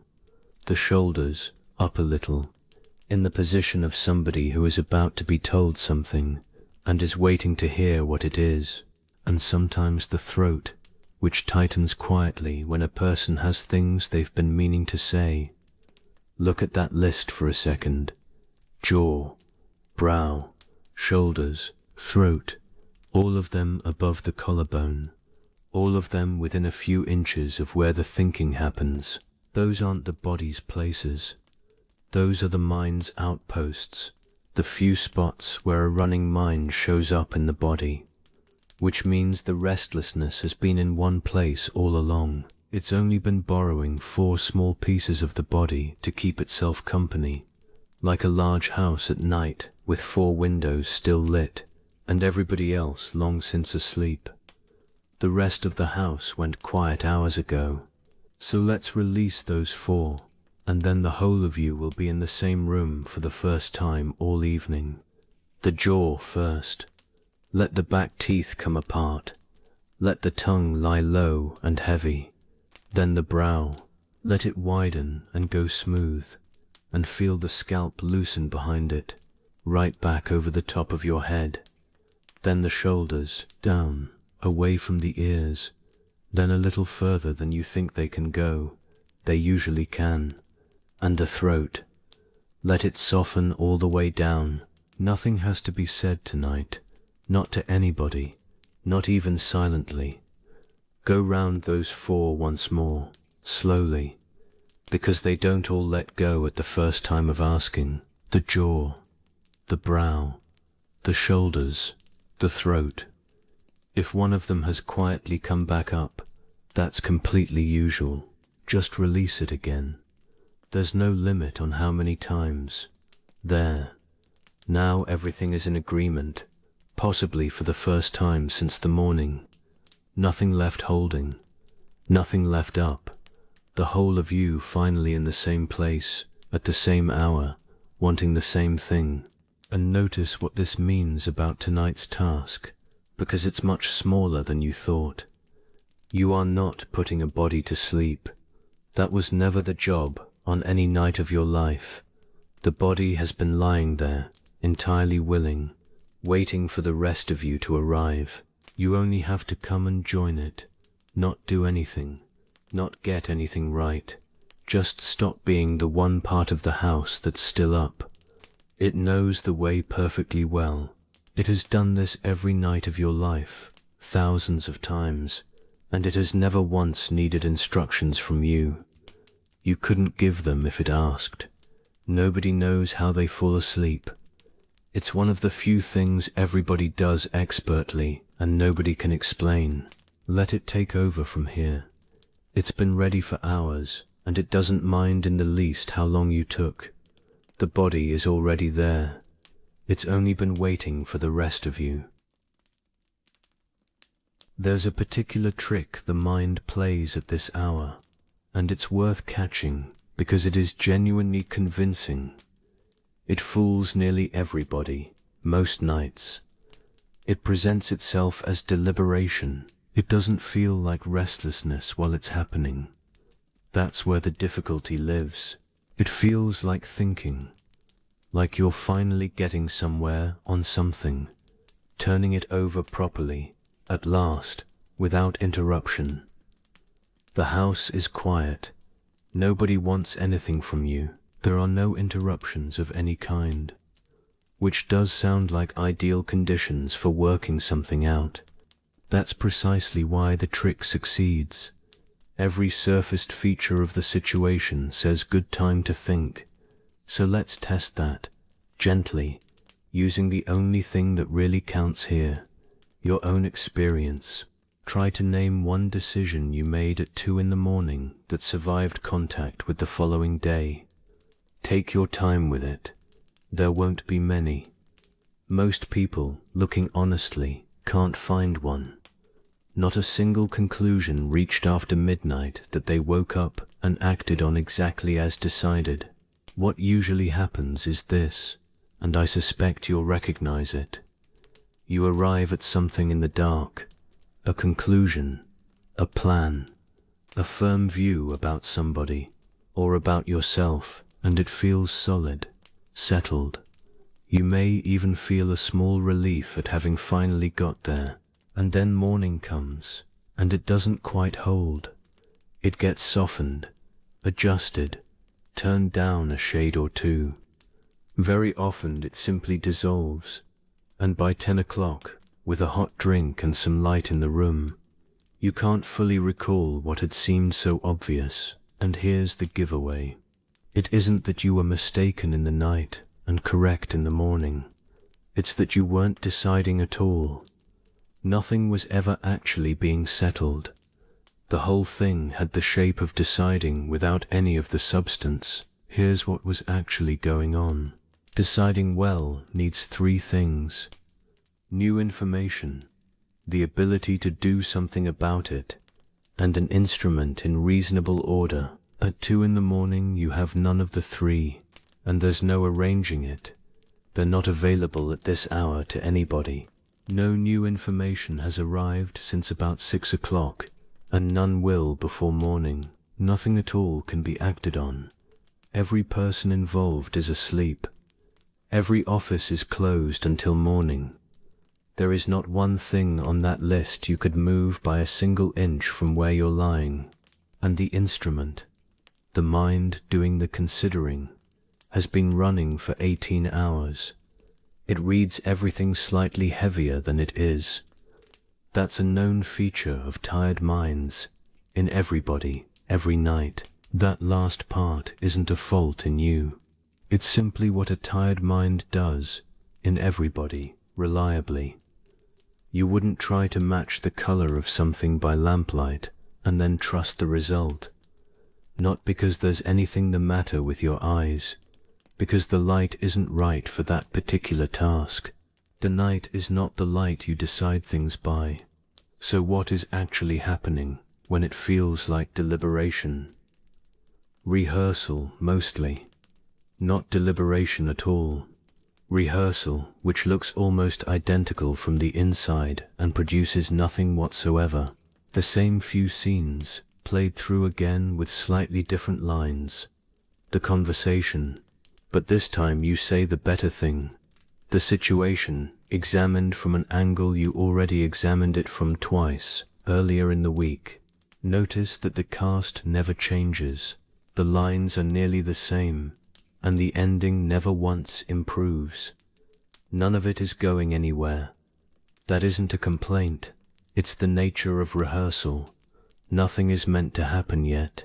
It's a rehearsal with no stage, no audience, and no evening it's building towards.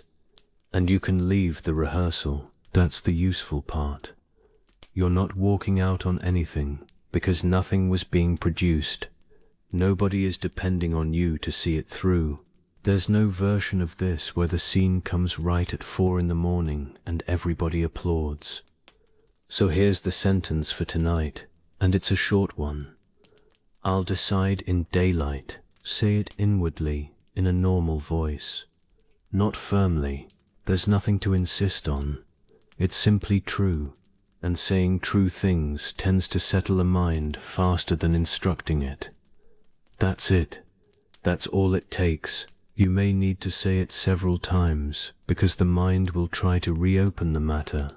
It always does. It's persistent, and it means well. It thinks it's helping, and by daylight it usually is. Each time it comes back, give it the same reply.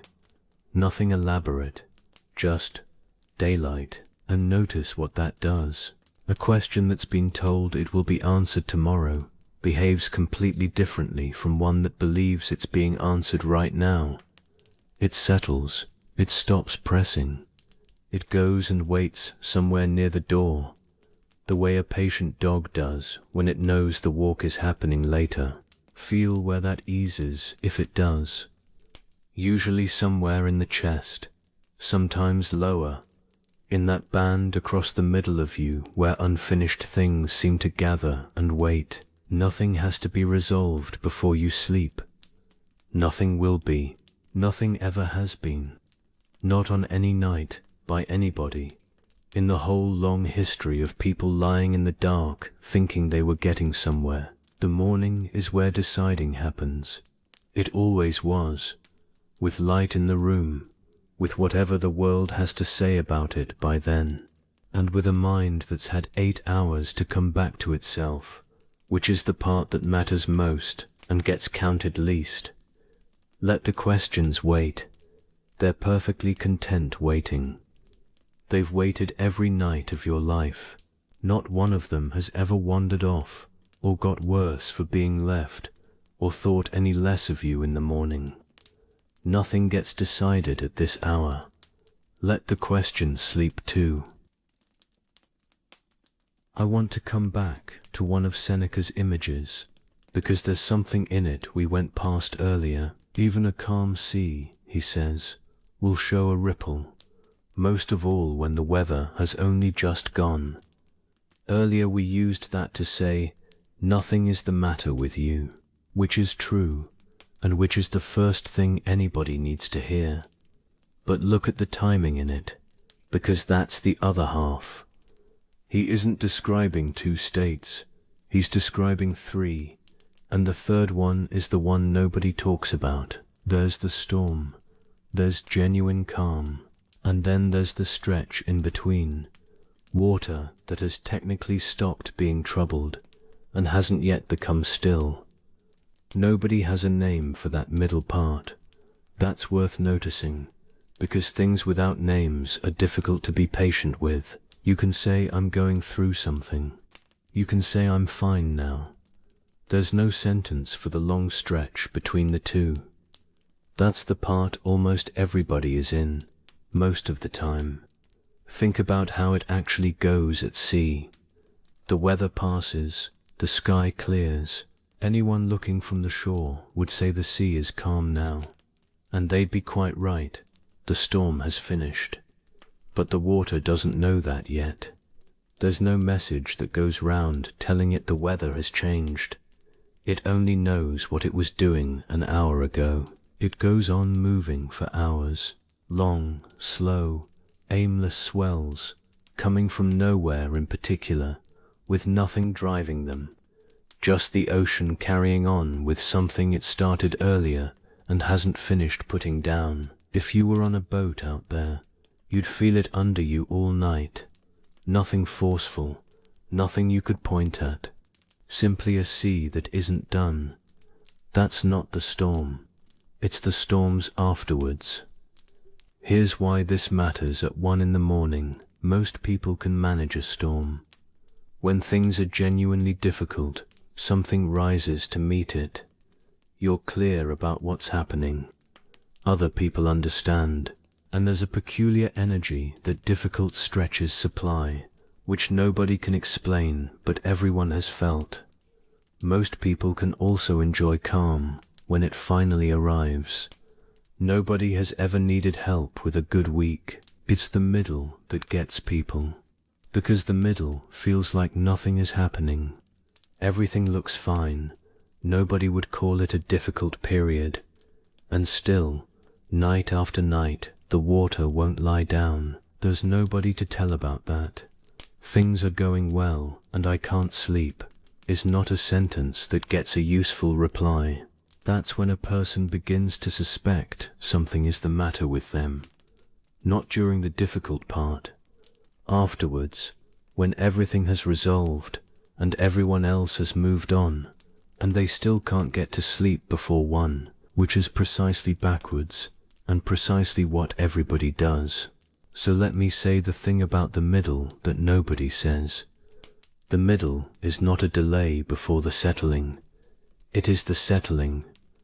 There's no separate event coming later where the water finally goes flat. This is it, the long, unremarkable swell. That is the sea settling. It looks like nothing at all from the outside, because settling always does. It's the same with everything that mends slowly. Nobody watching a field in November would say it was doing anything at all. Nobody watching a person sleep would say much was going on in there. And both of them are doing the most important part of their year. Nothing is running late. You're not waiting for it to start. It started a while ago, and you've been calling it a problem. Here's the other thing about it, which I find quite comforting. It doesn't end on a particular day. There's no morning where you wake up and find the water flat and know that it's over. It thins out over weeks, by amounts far too small to register on any particular night. Slightly less each time, slightly earlier each evening. A night here and there that goes easily and gets forgotten by lunchtime, because good nights don't leave much of an impression. And then, at some point, usually somewhere ordinary, in a queue or halfway through a task, you realize you can't remember the last difficult night. That's how it ends for everybody. Not with an event, with a slow, unremarkable stopping to notice, which means you won't get the satisfaction of an ending. Nobody does. The good thing arrives without announcing itself, exactly the way the difficult thing usually does. So let's be exactly where we are, which is a restful thing to do in itself. Tonight is not the storm. Whatever that was, and there was something, even if you've never given it that much weight, it's over. You came through it. That's why you're here, in a warm bed, with nothing at all to do but lie still. People in storms don't have time to be restless. That's rather the point of all this. And tonight isn't the flat calm either. Not yet. It's the swell, the long, slow, entirely harmless motion of something that hasn't finished settling, and which will, without any assistance from you, given a few more nights like this one, feel it in the body, if it's there. It shows up small, a leg that wants to shift, a hand that keeps finding a new position, a mind that begins a thought and puts it down halfway through. None of that means anything has gone amiss. That's water still moving in a sea with no wind on it. Let it move. Water settles faster when nothing is holding it still. That's true of the sea, and it's true of you. The wanting it to stop is the only part of this with any push behind it. and that's the one piece you can put down. This is the settling. It looks like nothing, and it's the whole of the work. Back to Serenus for a moment, because there's something in his situation that belongs to you tonight. He held a post, an actual one, with hours attached, and a place he had to be. That's easy to skip past, but it matters for what comes next. This wasn't a figure of speech about a man who felt responsible. He was responsible, officially, for a city full of sleeping people, which means that somewhere in every night there came a moment when it ended. Somebody arrived, things were handed over, and he walked home through streets that were now officially somebody else's concern, and shut a door behind him. He was relieved, formally, properly, by another person, in the ordinary way of these things. There's a particular feeling in that moment, and anybody who has ever handed something over knows it. The weight goes across. It belongs to somebody else now, and you're allowed to stop looking. That's a real thing, and it works, for about 10 minutes. It made no difference at all, because the post ended and the habit didn't. Those turn out to be two different things, and only one of them has an end time. He came off the street and lay down and went on doing the job in his head, in a room where there was nothing to do it about. That's the difficulty with being the one who notices what might be coming. There's no relief for that post. Nobody arrives at your bedroom door at 11 o'clock and says the thing that would settle it, right? I've got it from here. Go and sleep. So it simply carries on, quietly, in the dark, long after the actual responsibilities have finished for the day. So let me say it, since somebody has to, and it happens to be true. You are off duty. Say it inwardly if you like. It's an unfamiliar sentence to hear aimed at yourself, and most people never do. Not metaphorically, in the plain sense. Your part of the day finished some time ago. Everything you're responsible for has been handed over to the night, which does this every evening, and has never once let a morning go missing. So let's go through what isn't yours between now and morning. It's a longer list than people expect. The house isn't yours tonight. It's closed and warm, and quietly getting on with cooling down. It has done this thousands of times without anybody overseeing it. Tomorrow isn't yours. It hasn't started yet. There's no part of it available from here. Not one item can be brought forward, or begun, or even usefully arranged. The whole of it is behind a door that opens at 7. Your work isn't yours tonight either. Whatever is unfinished there is sitting exactly where you left it, in a building with the lights off. The people you're responsible for aren't yours tonight either. I want to say that one carefully, because it's the heaviest of them. Whoever you carry, a child, a parent, someone a long way off, someone whose situation you can't change, they are not being looked after by you at 3 in the morning. They're asleep, or they're not. Either way, your being awake has no reach at all into wherever they happen to be. Not 1 inch of it crosses the distance. That's not coldness. It's simply distance. There's a kind of relief in it once you stop resisting it. Nobody has ever helped anybody by being awake in another building. You'll be there for them tomorrow. You'll be better at it for having stopped. It's the only thing available to you tonight. It happens to be enough.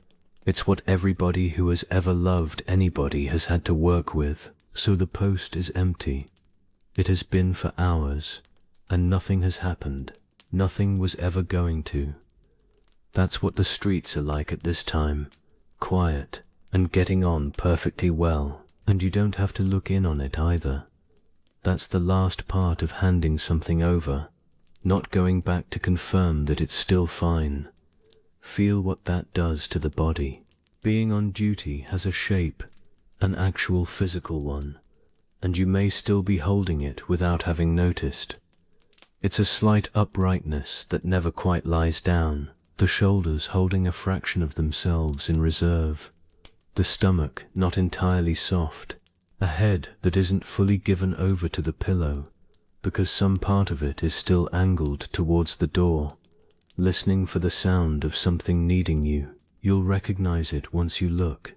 Most people are surprised by how much of it is there. Nothing needs you. Not one thing between here and the morning. Let the head go all the way down into the pillow, its whole weight, not most of it. Let the shoulders finish what they started an hour ago. Let the stomach out, properly, the way it goes when nobody's coming, and let that listening part come away from the door. You don't have to send it away, just let it come in and sit down somewhere warm, the way anybody does at the end of a long stretch. It's been out there a very long time, some of it since childhood, in a house where somebody needed to be paying attention. It came about honestly. It was needed once. It did what it was there for, and it did it well. And then nobody ever came back to tell it that the situation had changed. You can tell it now, kindly, the way you'd speak to someone who has stayed at their post far too long. There is nothing on the street, nothing is coming. The night is being handled, as it always was, by whatever handles nights. Thank you. You can go and lie down now, with the rest of us. Serenus never got this. He was relieved of the post, and never once of the habit. And he wrote a letter about it to a friend, which is the only reason any of us are here tonight. You have both. The post ended hours ago, and the habit can come off too, because somebody is finally saying it out loud, in a dark room, at the right hour. Somebody else has the night. You've been relieved. One more thing before we start going down properly. It's the quietest of them. Notice that there's a word for this, not a phrase, not a description somebody assembled, an actual single word, worn smooth by use. The Greeks had one, euthymia, the soul in good order, steady and going along well, and not being moved around by things. The Romans made their own, tranquillitas. Seneca chose it deliberately. He says as much. There's no need, he writes, to copy the Greek exactly. What matters is a word that carries the thing, not one that imitates the sound. And your own language has several, which is unusual. Most things get one word and manage, settled, at ease, at peace, quiet in yourself, comfortable in your own skin, which is an odd phrase when you look at it, and which everybody understands immediately. That sounds like a small observation. Sit with it for a moment, though, and see what it actually tells you. Languages don't invent words for rare things. They invent them for what keeps coming up. A word exists because enough people needed to point at the same thing, often enough, that it became worth everybody agreeing on a sound for it. There's no ancient word for the feeling of being the only person ever to experience something.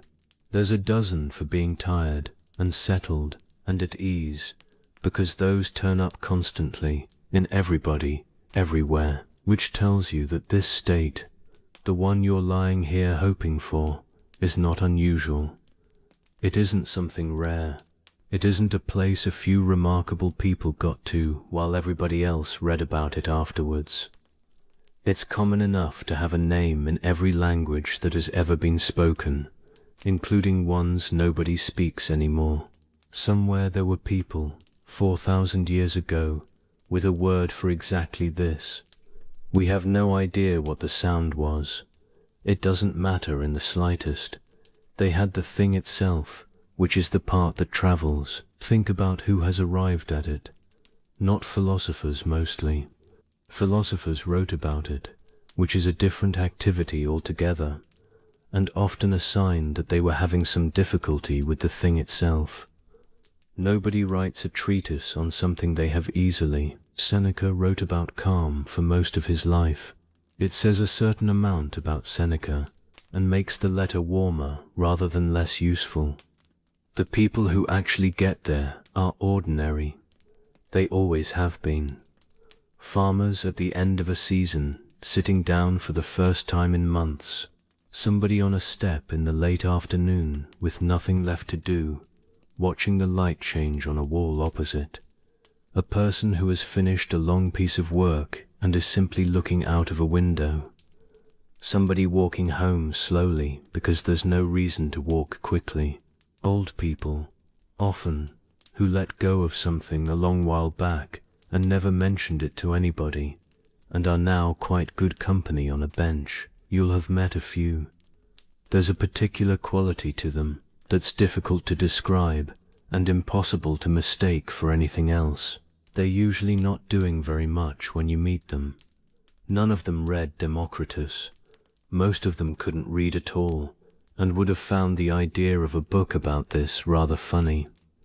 They arrived anyway, quietly, without a method, in the middle of entirely ordinary lives, and then got on with their afternoons without telling anybody, because it didn't occur to them that it was worth remarking on. So here's what I'd like you to have as we go down. You are not attempting something advanced tonight. Nothing here is beyond you. You're not reaching for a state that requires practice, or belief, or the right temperament, or a book you haven't read. You are doing the single most ordinary thing a human being does, lying still at the end of a day, letting the mind come to rest.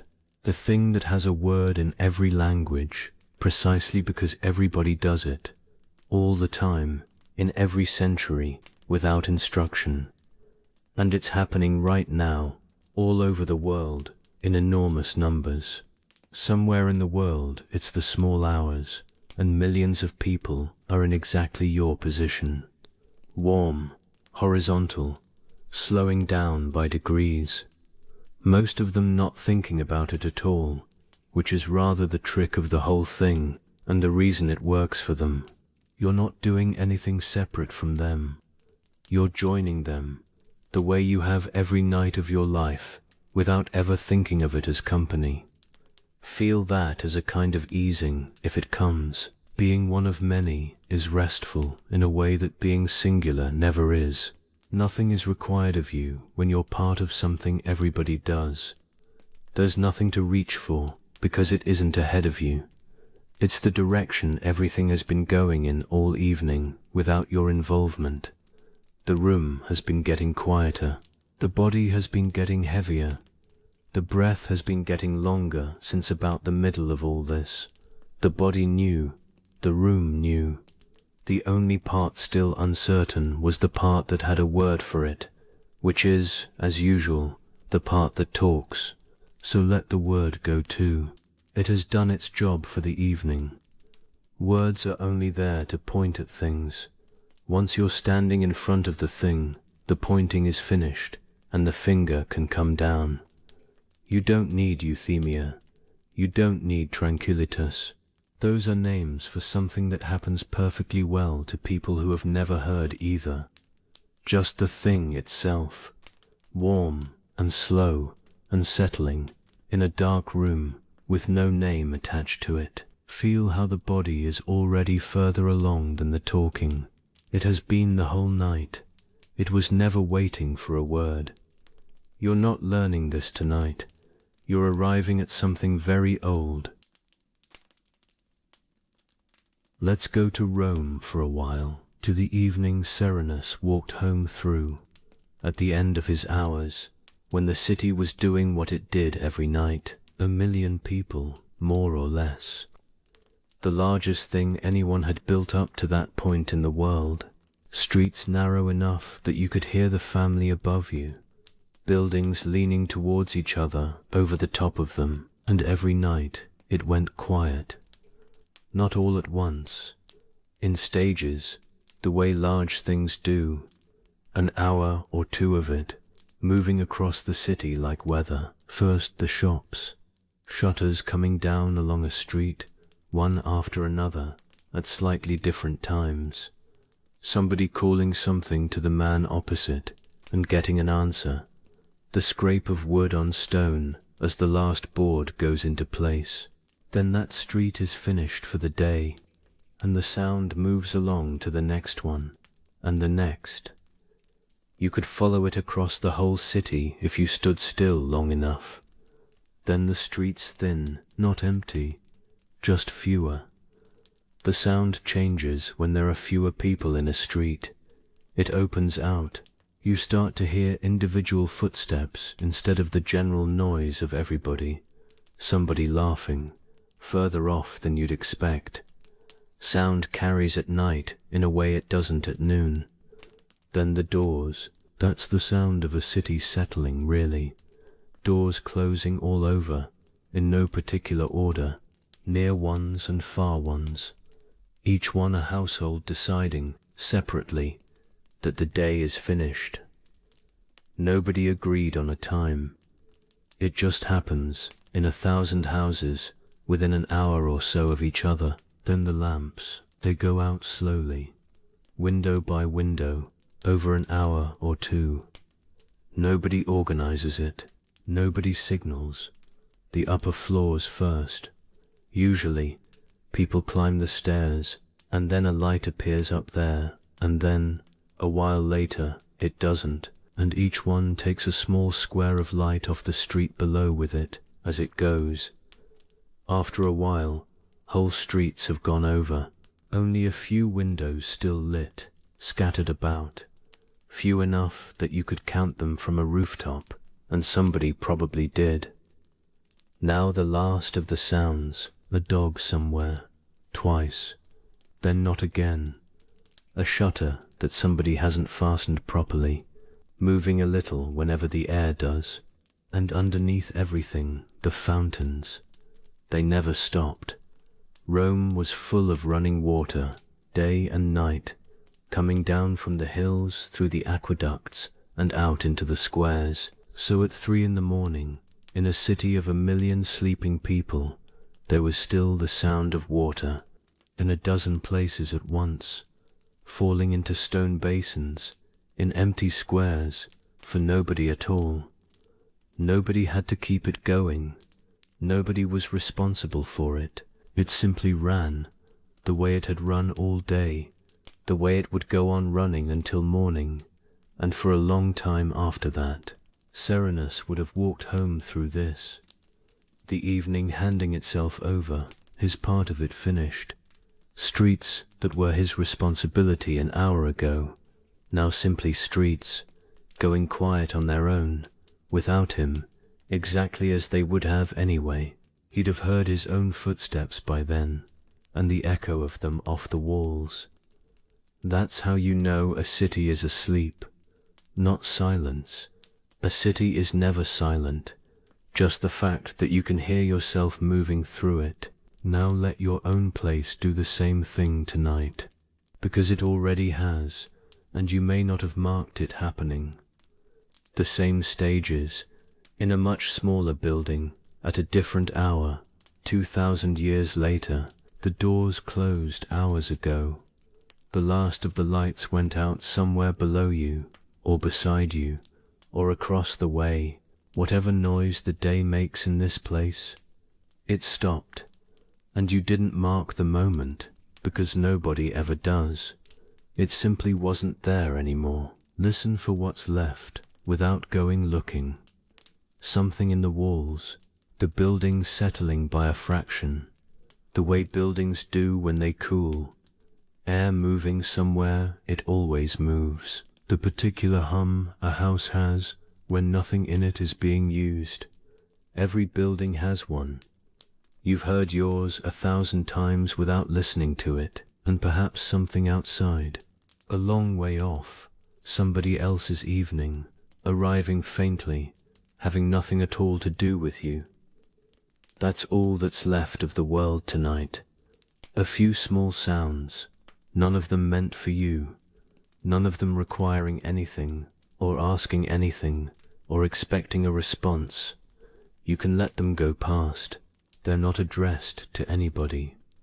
The city let go one street at a time. So can you. Here's a detail about Roman nights that almost nobody knows. It happens to be a lovely one to fall asleep to. Carts weren't allowed in the city during the day. There were too many people. The streets were far too narrow, most of them not wide enough for a cart and a person at the same time. So it was decided, long before Seneca was born, and it moved everything on wheels into the dark hours, which means that everything Rome ate and built with and cooked on and wore, all of it arrived at night. So the nights had a sound, wheels on stone somewhere, coming and going. Not one cart, hundreds of them, spread across the night, on streets all over the city. Grain, timber, stone, oil, everything a million people needed by morning. All of it moving quietly through the dark, while everybody slept in the rooms above. The whole second city, working through the night so the first one could wake up to full shelves. Whole second city. It's oddly comforting to know that. 2,000 years ago, people lay in bed listening to something going past outside that they hadn't asked for. Exactly as people do now, in every city there is. Nothing about that has changed. Only the wheels. But here's the part for tonight. Even that ended. There was always a last one. Somewhere in every Roman night, a cart came down a street, and it was the final one. Nobody knew that, as it happened. The driver didn't know. The people lying awake above didn't know. It only became the last one afterwards, in the quiet that followed, when nothing else came. Last one. Let's listen to one of them. The last cart, on some ordinary night, in a street nobody remembers. It comes from a long way off first. Not a sound yet. More the suggestion of one. Low, underneath everything. The sort of thing you only notice once it's already been there a while. Then it becomes a sound. Wheels turning slowly over stone. Not fast.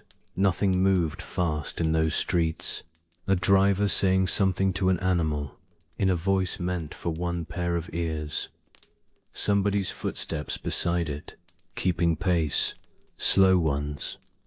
It's the middle of the night, and there's a long way still to go. It gets nearer. For a moment it's here, passing, filling the street the way a single thing does when there's nothing else in it. Close enough to hear the wood move as the load settles into a corner, and then past. Already past. It happened while you were still noticing it, and then it's going. Notice that it takes much longer to leave than it took to arrive. Longer. Sounds always do, at night. Coming, they gather quickly. Going, they thin out over a very long time, and you can follow them further than you'd think. Follow it, if you like. There's nothing else needing your attention. Down the street, around a corner, where the sound changes slightly and comes back off a different wall. Along a further street you can't see from here, getting smaller and smaller. Notice that you don't have to do anything to follow it. It goes on its own, and your attention just travels along behind, and both of them get further from the room. Smaller still, and then there's that moment. The one where you're not certain whether you can still hear it, or whether you're only remembering the shape of it a second late, and then it's gone. You don't know exactly when. There's no moment you could point at. It simply stopped being there at some point while you were listening. That's the quietest part of a Roman night. Quietest. The stretch after the last cart, an hour or two before the bakers start. when the whole enormous city has genuinely stopped, and there's nothing on any street anywhere. Nothing more is coming.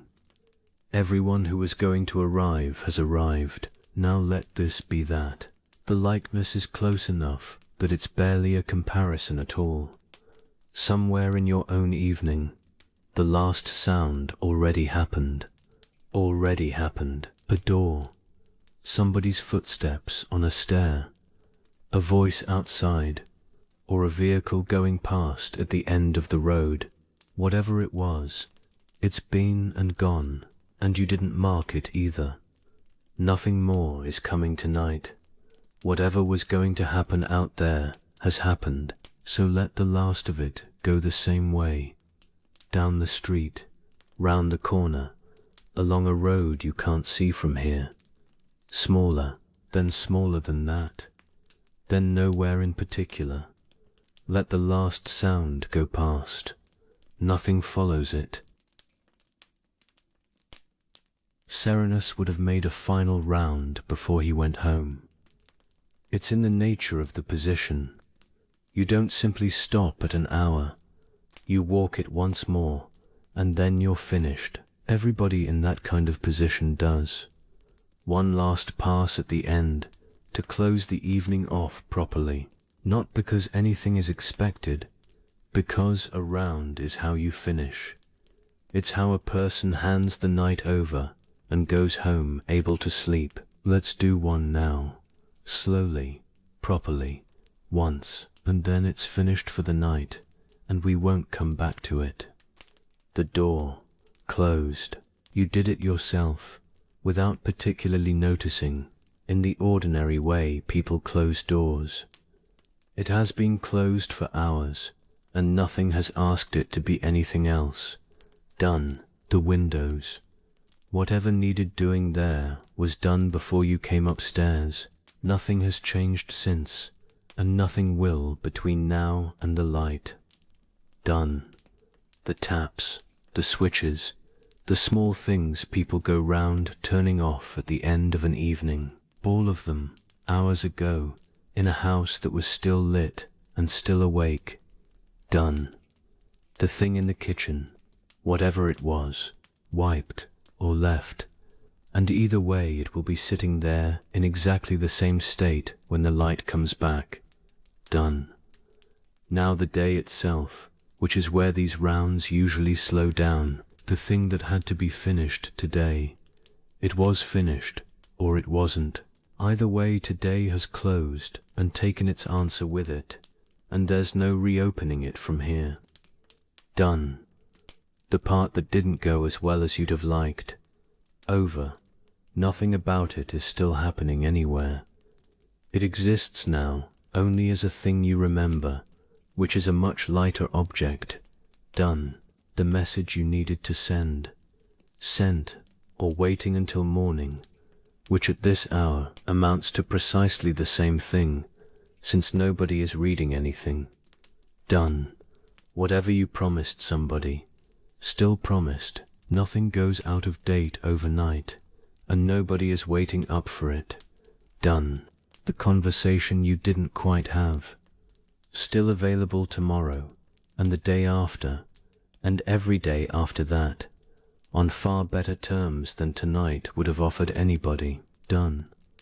Now the quieter ones, the ones that don't have a switch, the person you were thinking about earlier, they're somewhere, in their own night, in a room you can't see, being looked after by whatever looks after them, which is more than you, and has been all along.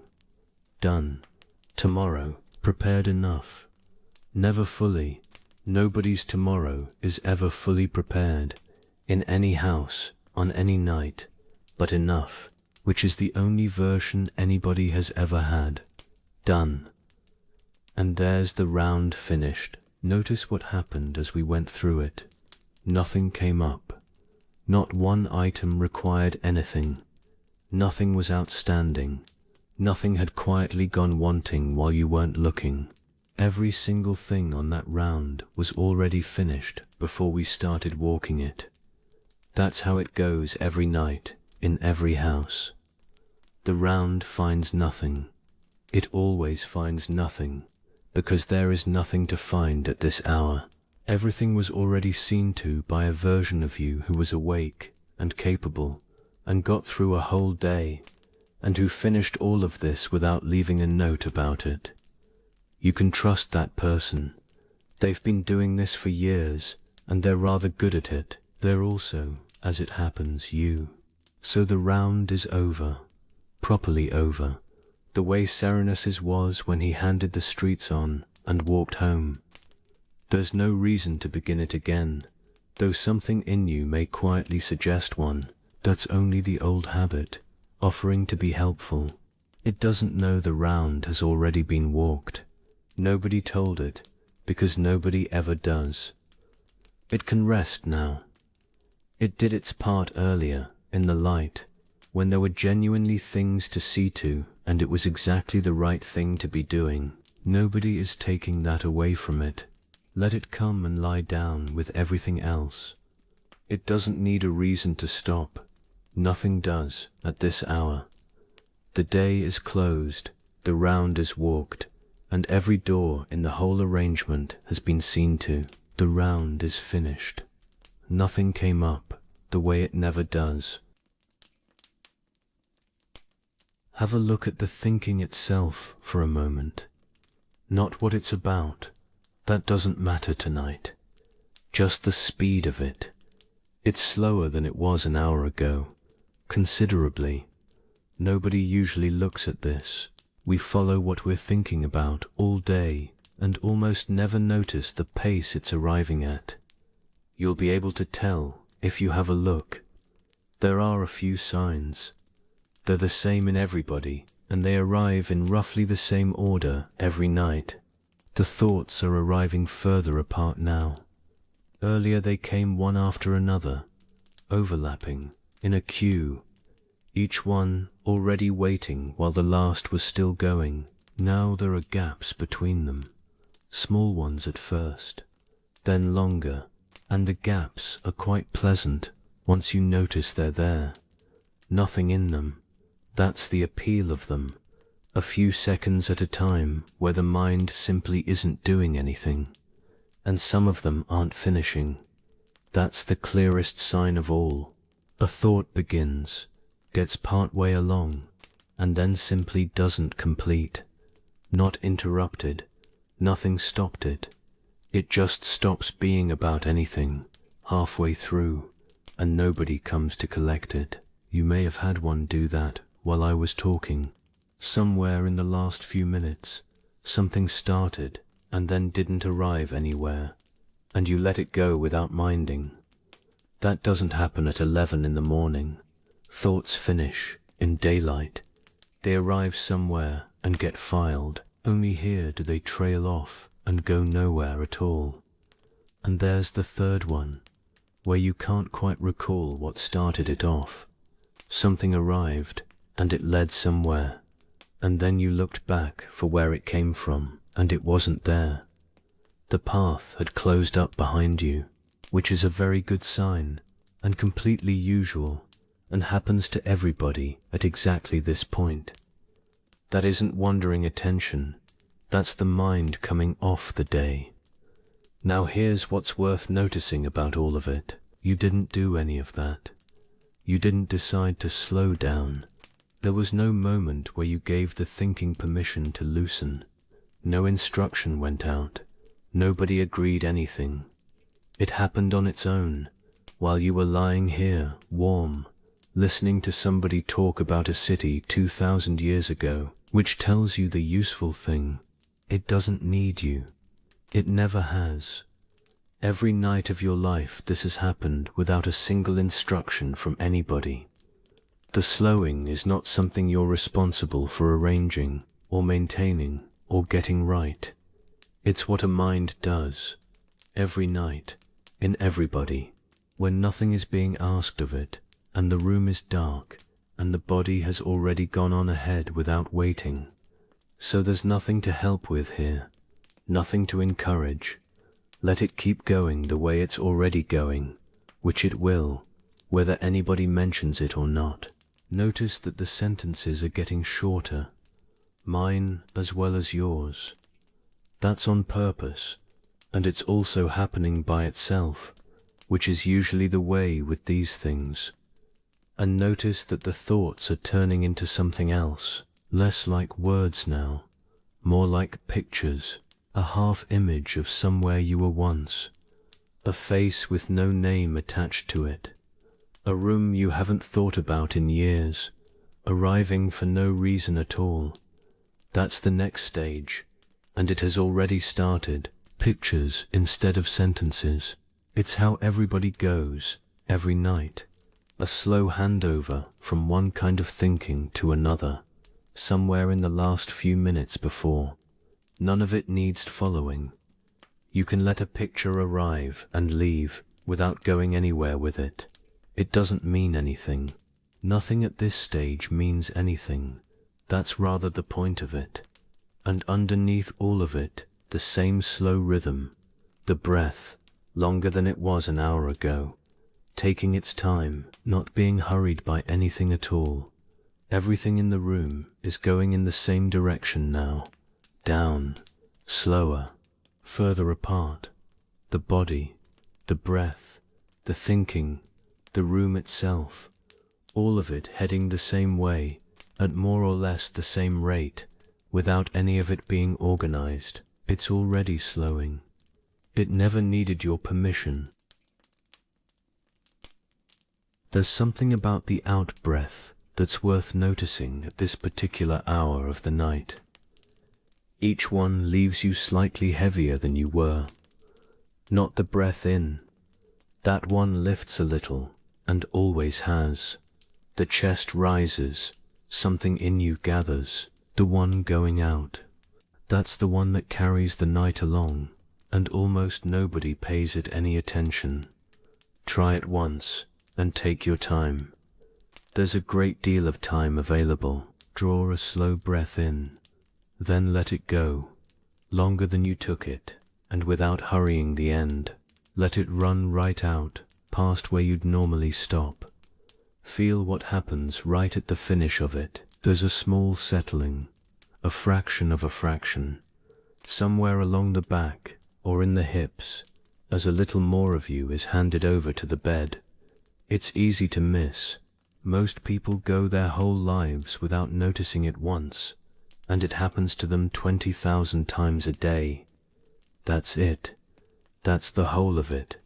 There's nothing more complicated underneath. It's been happening all night, several hundred times already, without your attention on it once, which is rather the point. It doesn't require noticing to work. Noticing just makes it pleasant. Here's the part that matters though. It adds up. Nothing gives the weight back. There's no breath in that returns it. The next one lifts the chest a little, and then goes out again, and leaves you slightly lower than before. Each one adds a small amount, and then the next one adds a small amount, and the total only goes one direction between now and morning. So you're heavier now than you were when we started, genuinely, and by a good deal. You've been settling steadily this whole time, at the rate of a few hundred small amounts an hour, while somebody talked about Rome and a letter and a sea after a storm. Let's do a few together without counting them. Counting is a daytime activity.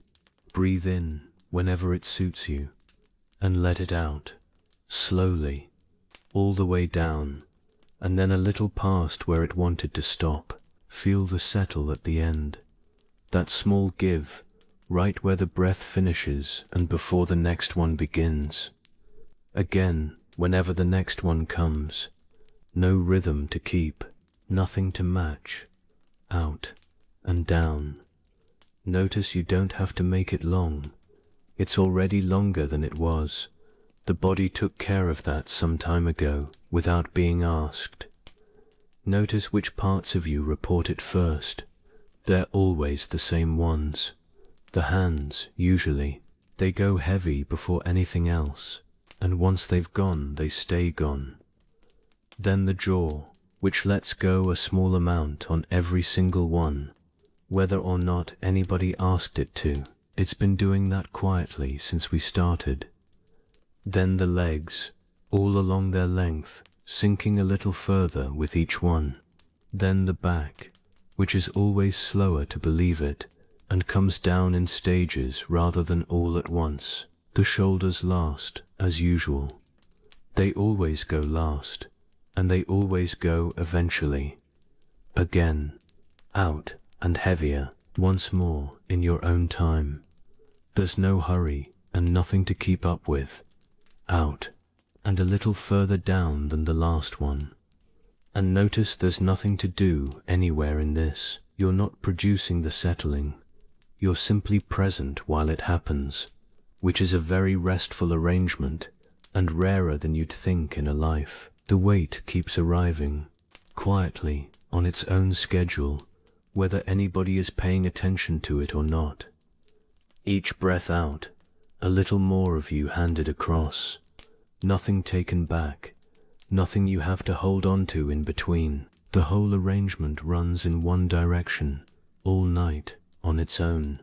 By the time this finishes, you'll be heavier than seems possible from where you are now. And you won't have done one single thing to arrange it. Not one instruction, not one decision. Just a person lying still, breathing out, getting slowly lower. Every breath out leaves you heavier. Nothing gives it back. Come back to one of those Roman fountains with me for a while. There's something in it worth having. A stone basin, somewhere in a square, water coming down into it, all night, for nobody at all. Nobody there to see it. Nobody who needs to be. Look at the top of it first. Constant movement. Rings going out from where the water lands, meeting each other, passing through, coming back off the stone, and small lights all over it, wherever the moon gets down into the square.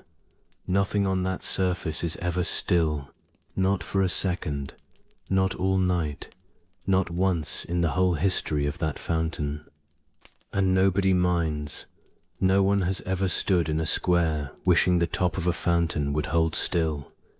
It isn't what the surface is for. Now look further down into it, past the light on the top. Past the light on the top. A few inches below all that, the water isn't moving at all. Not slowly, not a little, not at all. Nothing reaches it, nothing ever has. The falling, and the rings, and all the small busyness of it, that stays on top, in a thin layer. Underneath, the basin is completely quiet, dark, and heavy, and entirely still. The oldest water in the basin, and the last to be touched by anything. It's been like that all night. It was like that while the carts were still going past, like that while the lamps were going out, window by window, all across the city. It'll be like that in the morning, when somebody comes to fill a jug and takes the top few inches away without touching the rest. That's the thing about water in a basin. The moving part is very shallow. It always looks like the whole of it from above, and it never is. Now come back to the room and do the same thing here. There may still be a little movement on your surface. There usually is at this point in a night, a thought arriving from somewhere, a small shift of a hand, something crossing and then going, that you couldn't name afterwards. That's the top few inches. That is all that's still moving in you, which isn't much when you put it next to everything that's already gone quiet. You don't have to stop any of it, not one ring. That's what people usually attempt at this hour, trying to flatten the top of it. It can't be done, and the attempting makes more rings than the thought did. Go lower instead. That's always been the option, and it's much easier than the other one. Underneath the thinking there's a layer that hasn't moved all evening. It doesn't take part in any of it. Nothing that happens up top gets down there. Not the thoughts, not the day, not any of the things we've talked about tonight. You've been resting on it this whole time without knowing. It held you through every difficult night you've ever had, through the ones you remember and the many more you don't. Nothing has ever got down there and moved it. Nothing ever will, so let yourself go down a few inches. That's all it takes. You're not going far. Below the last thought, below the small movements, below the level where anything is happening at all, which is not far down and takes nothing at all to reach. It's quieter here, slower. Nothing arrives and nothing is expected. The light doesn't reach this far, neither does the day or anything belonging to it. And notice that the surface can carry on doing whatever it likes up there. It makes no difference at all to where you are now. Let it ring. Let it carry the moon about in pieces. None of that comes down here. Nothing that happens on a surface has ever reached the bottom of anything. Let the top of it move.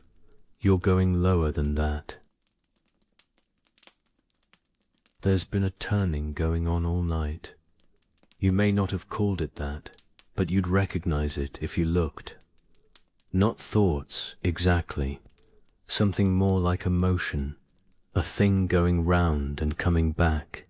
The same few things coming back, round and round again, at a pace that never quite let you off. Not fast, that's the odd part. It was never fast, just continuous. That's what a restless mind actually is, underneath whatever it's about. Not a subject, a circling. But listen to it now, at this hour. It's slowing. It has been for a while. Think of a cart that has stopped in the street, one of the last ones. The animal is standing. Nothing is pulling anymore. The driver has climbed down, and the wheel goes round a few more times anyway. It doesn't know the cart has stopped. Nothing told it. It simply carries on with what it was doing, because that's what wheels do when they've been turning for a while. Slower each turn, longer between them. The sound of it changing as it runs down, deeper and further apart, and finally more of a pause than a turn. That's where you are. Notice the intervals, whatever it is that keeps coming back. It's taking longer to come round than it was an hour ago, noticeably longer. You could almost time it, if timing things was something you felt like doing. There are gaps now where nothing comes round at all. You may have been in one a moment ago without realizing. They don't announce themselves. You only notice them afterwards, by the space where something used to be. And it doesn't carry the same weight when it does come. It arrives, and it's smaller than it was. It doesn't get hold of anything. It goes past and doesn't settle. And a minute later you'd have some difficulty saying what it had been about. That's the turning running out. It's the best sound in the whole night, and hardly anybody listens for it. There'll be a last one. There always is. Every night, in everybody, without exception. Something will come round for the final time tonight. It'll go past, the way it has all evening, and then it won't come back. You won't know which one it was. It'll look exactly like all the others. That's the only way this ever finishes, quietly, without anybody noticing the last of anything. Nobody ever does. You can't be there for that particular moment. You're always already gone by then, which is exactly how it should be. So let's go beneath it, not around it, and not through it. Beneath, below the level where things go round at all. There's nothing turning down here. Nothing comes back, because nothing is circling. There's no track for it to travel on. Just warmth, weight, and the slow sound of your own breathing. Notice that the breath doesn't circle. It goes out and away and doesn't come back for another look. Each one is new. Feel how still it is at this level. There's no motion in it anywhere, nothing to be carried along by, because nothing is going past, nothing repeating, nothing arriving for the second time, nothing waiting somewhere to come past again. Whatever happens here happens once, and is finished with, and doesn't come looking for you afterwards. The wheel is still turning somewhere above you. A little, out of habit. Let it. It'll stop on its own, the way they always do. And you won't be there when it happens, because by then you'll be somewhere else entirely. It's nearly stopped turning. Let it come to rest. You may have noticed that the words are becoming less like words. It's been happening for a while. Somewhere back around the fountains, probably. That's right on time. It happens to everybody around here, at about this point. The part of you that turns sound into meaning is closing up for the night.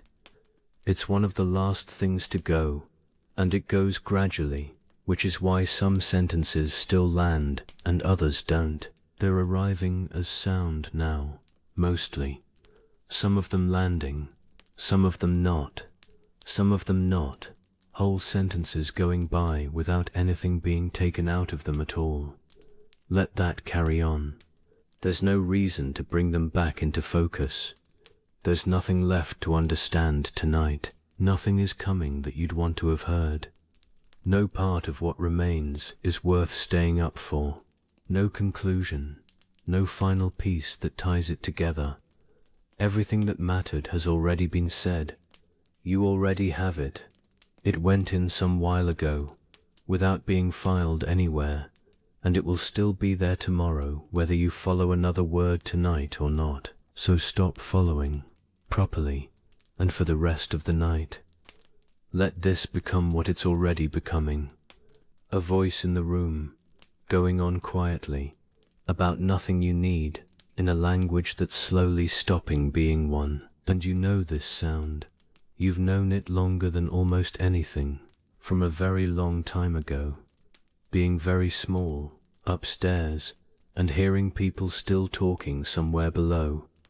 Not the words, never the words, just the shape of them, the rise and fall of it coming up through a floor, with a laugh in it occasionally, and then quieter again, and then going on. You never knew what any of it was about. You never once tried to find out. That wasn't your part of the house. Yours was upstairs, warm, with nothing to do in it, and it was the most restful sound in the world, precisely because it had nothing to do with you. Somebody else was awake. Somebody else was seeing to whatever there was to see to. Your part of the evening had finished, and the sound of theirs carrying on was the thing that let you go. Let this be that, exactly. Same arrangement, same distance, same person going quietly on about something in another room. Somebody downstairs, talking, going on for a while yet. Nothing being asked of you up here, nothing you're needed for, and nothing you'd be able to help with anyway. Which is the whole comfort of it. Let the sentences arrive half-made. Let some of them go past entirely, without troubling you for a response. Let one of them turn into something else halfway through, which they will. Let a word land and mean nothing at all, and then let that go too. None of them are important. Not one of them was ever going to be, which is exactly why they're safe to let go of. This is the last stretch where anything is really being said. After this it goes quiet, and stays quiet, and there's nothing in it that needs you. So let it blur now. Let the edges of it go soft. There's nothing to hold in focus. Nothing gets clearer from here. It only gets softer, warm, heavy. A voice somewhere, a little further off than it was a minute ago, going on, not about anything, not going anywhere in particular. Let it become a sound. You don't have to follow it anymore. Look around the room without opening your eyes. You know where everything is. Nothing in it is moving. Not one thing. Everything is exactly where it was put, hours ago, by somebody who has since gone to bed. That somebody was you. It's the last thing you did before all this, and you've already forgotten doing it. The door, in its frame, doing nothing whatsoever. It has done nothing for hours, and has nothing planned. Whatever is on the table beside you, sitting there in the dark, not changing, not needing anything. It'll be in the same place in the morning, in slightly different light. The curtains, still. Whatever shape they were left in, they're holding it. The air in the room, still. At the same temperature it's been all night, doing nothing at all. Even the light, whatever there is of it, arriving in exactly the same way it did an hour ago, falling on the same surfaces, not moving across anything quickly enough to see. Nothing in here is going anywhere, and nothing in here wants to. It's a very restful room to be in, and it has been all along. Now further out, the rest of the house, the same. Doors closed on rooms nobody is in, chairs facing whichever way somebody happened to leave them facing. A cup somewhere, exactly as full as it was. Then outside, the street with nobody on it. Whatever is parked there, parked. Whatever grows there, growing so slowly that it counts as still. The road surface, cooling. The stones, cooling. The town, mostly stopped. A few lights in a few windows, belonging to people you'll never meet. Almost nobody moving anywhere in it. Then wider than that, fields, or roofs, or water. Whatever is out there beyond the last houses, all of it stopped as well, and darker, and quieter, and going on for a very long way. Now come back in, all the way back, past the street and the house and the door. Nothing is moving in you either. Have a look, the way we did with the room. The hands, exactly where they were the last time you looked. The legs, unmoved for a long while now. The feet, wherever they ended up. The head, in its one position on the pillow, with the whole weight of it given over. Nothing has shifted in a while. Nothing is going to. There's no reason left for anything to move. Nothing worth attending to. No position that would be better than the one you're in. So look at what's actually left in motion out of all of that. One thing, the breath, going slowly in and slowly out, so quietly by now that it hardly counts as movement at all. More like a slight rising and settling, somewhere in the middle of you. That's the only thing still going in the entire arrangement. Out of a whole room, a whole house, a whole sleeping country. The room, still. The house, still. The street, the town, and the whole dark half of the world, still. All of it turned away from the sun and going nowhere for hours yet. And one small, slow movement in the middle of all that, keeping you. Not asking anything, not requiring your attention, just carrying on, the way it has since the beginning, in the quietest part of a very quiet night. Nothing is moving anywhere. Let that be the last thing you notice. Here's something to take down with you. It's the only thing left to say. You have done this before, not a few times, not hundreds, thousands. If you've had 40 years of them, then something like 15,000 nights, 15,000 times you have lain down in the dark and crossed over, and you managed it every single time, without exception, every one, including the difficult ones, the nights before something, the nights after something, the stretches, weeks long sometimes, where it seemed to have stopped working altogether, including nights you'd have sworn you were awake through, and weren't. There have been more of those than you'd guess. You got there. All 15,000 of them. There's nothing else in your life you've managed that reliably. Nothing you've done that often, and never once not managed. Now here's the curious part. You can't remember a single one of them. Try, if you like, any night at all, out of 15,000. Not getting into bed, not lying there. The moment itself, the one where you stopped being here. Nothing, not one crossing, not one moment of going from here to there, out of 15,000 opportunities to notice it happening. You remember lying awake. Everybody remembers that part. It's the only part with anybody in it. But the crossing itself, the actual going, the thing you've done more often than almost anything else in your entire life, you've never seen it happen, not once, which is worth knowing, because it tells you where the skill actually lives, not with you, not with the part that's listening to this, and following it, and occasionally wondering how much longer there is. That part is not what puts anybody to sleep. It never has been. Somewhere further in, there's something that has done this 15,000 times. It knows exactly how. It has never once needed you present for it, or awake for it, or approving of the way it went about things. It's doing it now, while we talk, somewhere below the words, entirely occupied, getting on with something it has been perfectly good at since before you could speak. It started a good while back, without asking anybody. It's been taking you down gradually through all of this, while we were in Rome, while the carts were going past, while the water sat still in the basin, at its own pace, in its own way. You're already going. You've been going for some time now, quietly, underneath the listening, the way it always happens. There's nothing left to add, nothing to do better.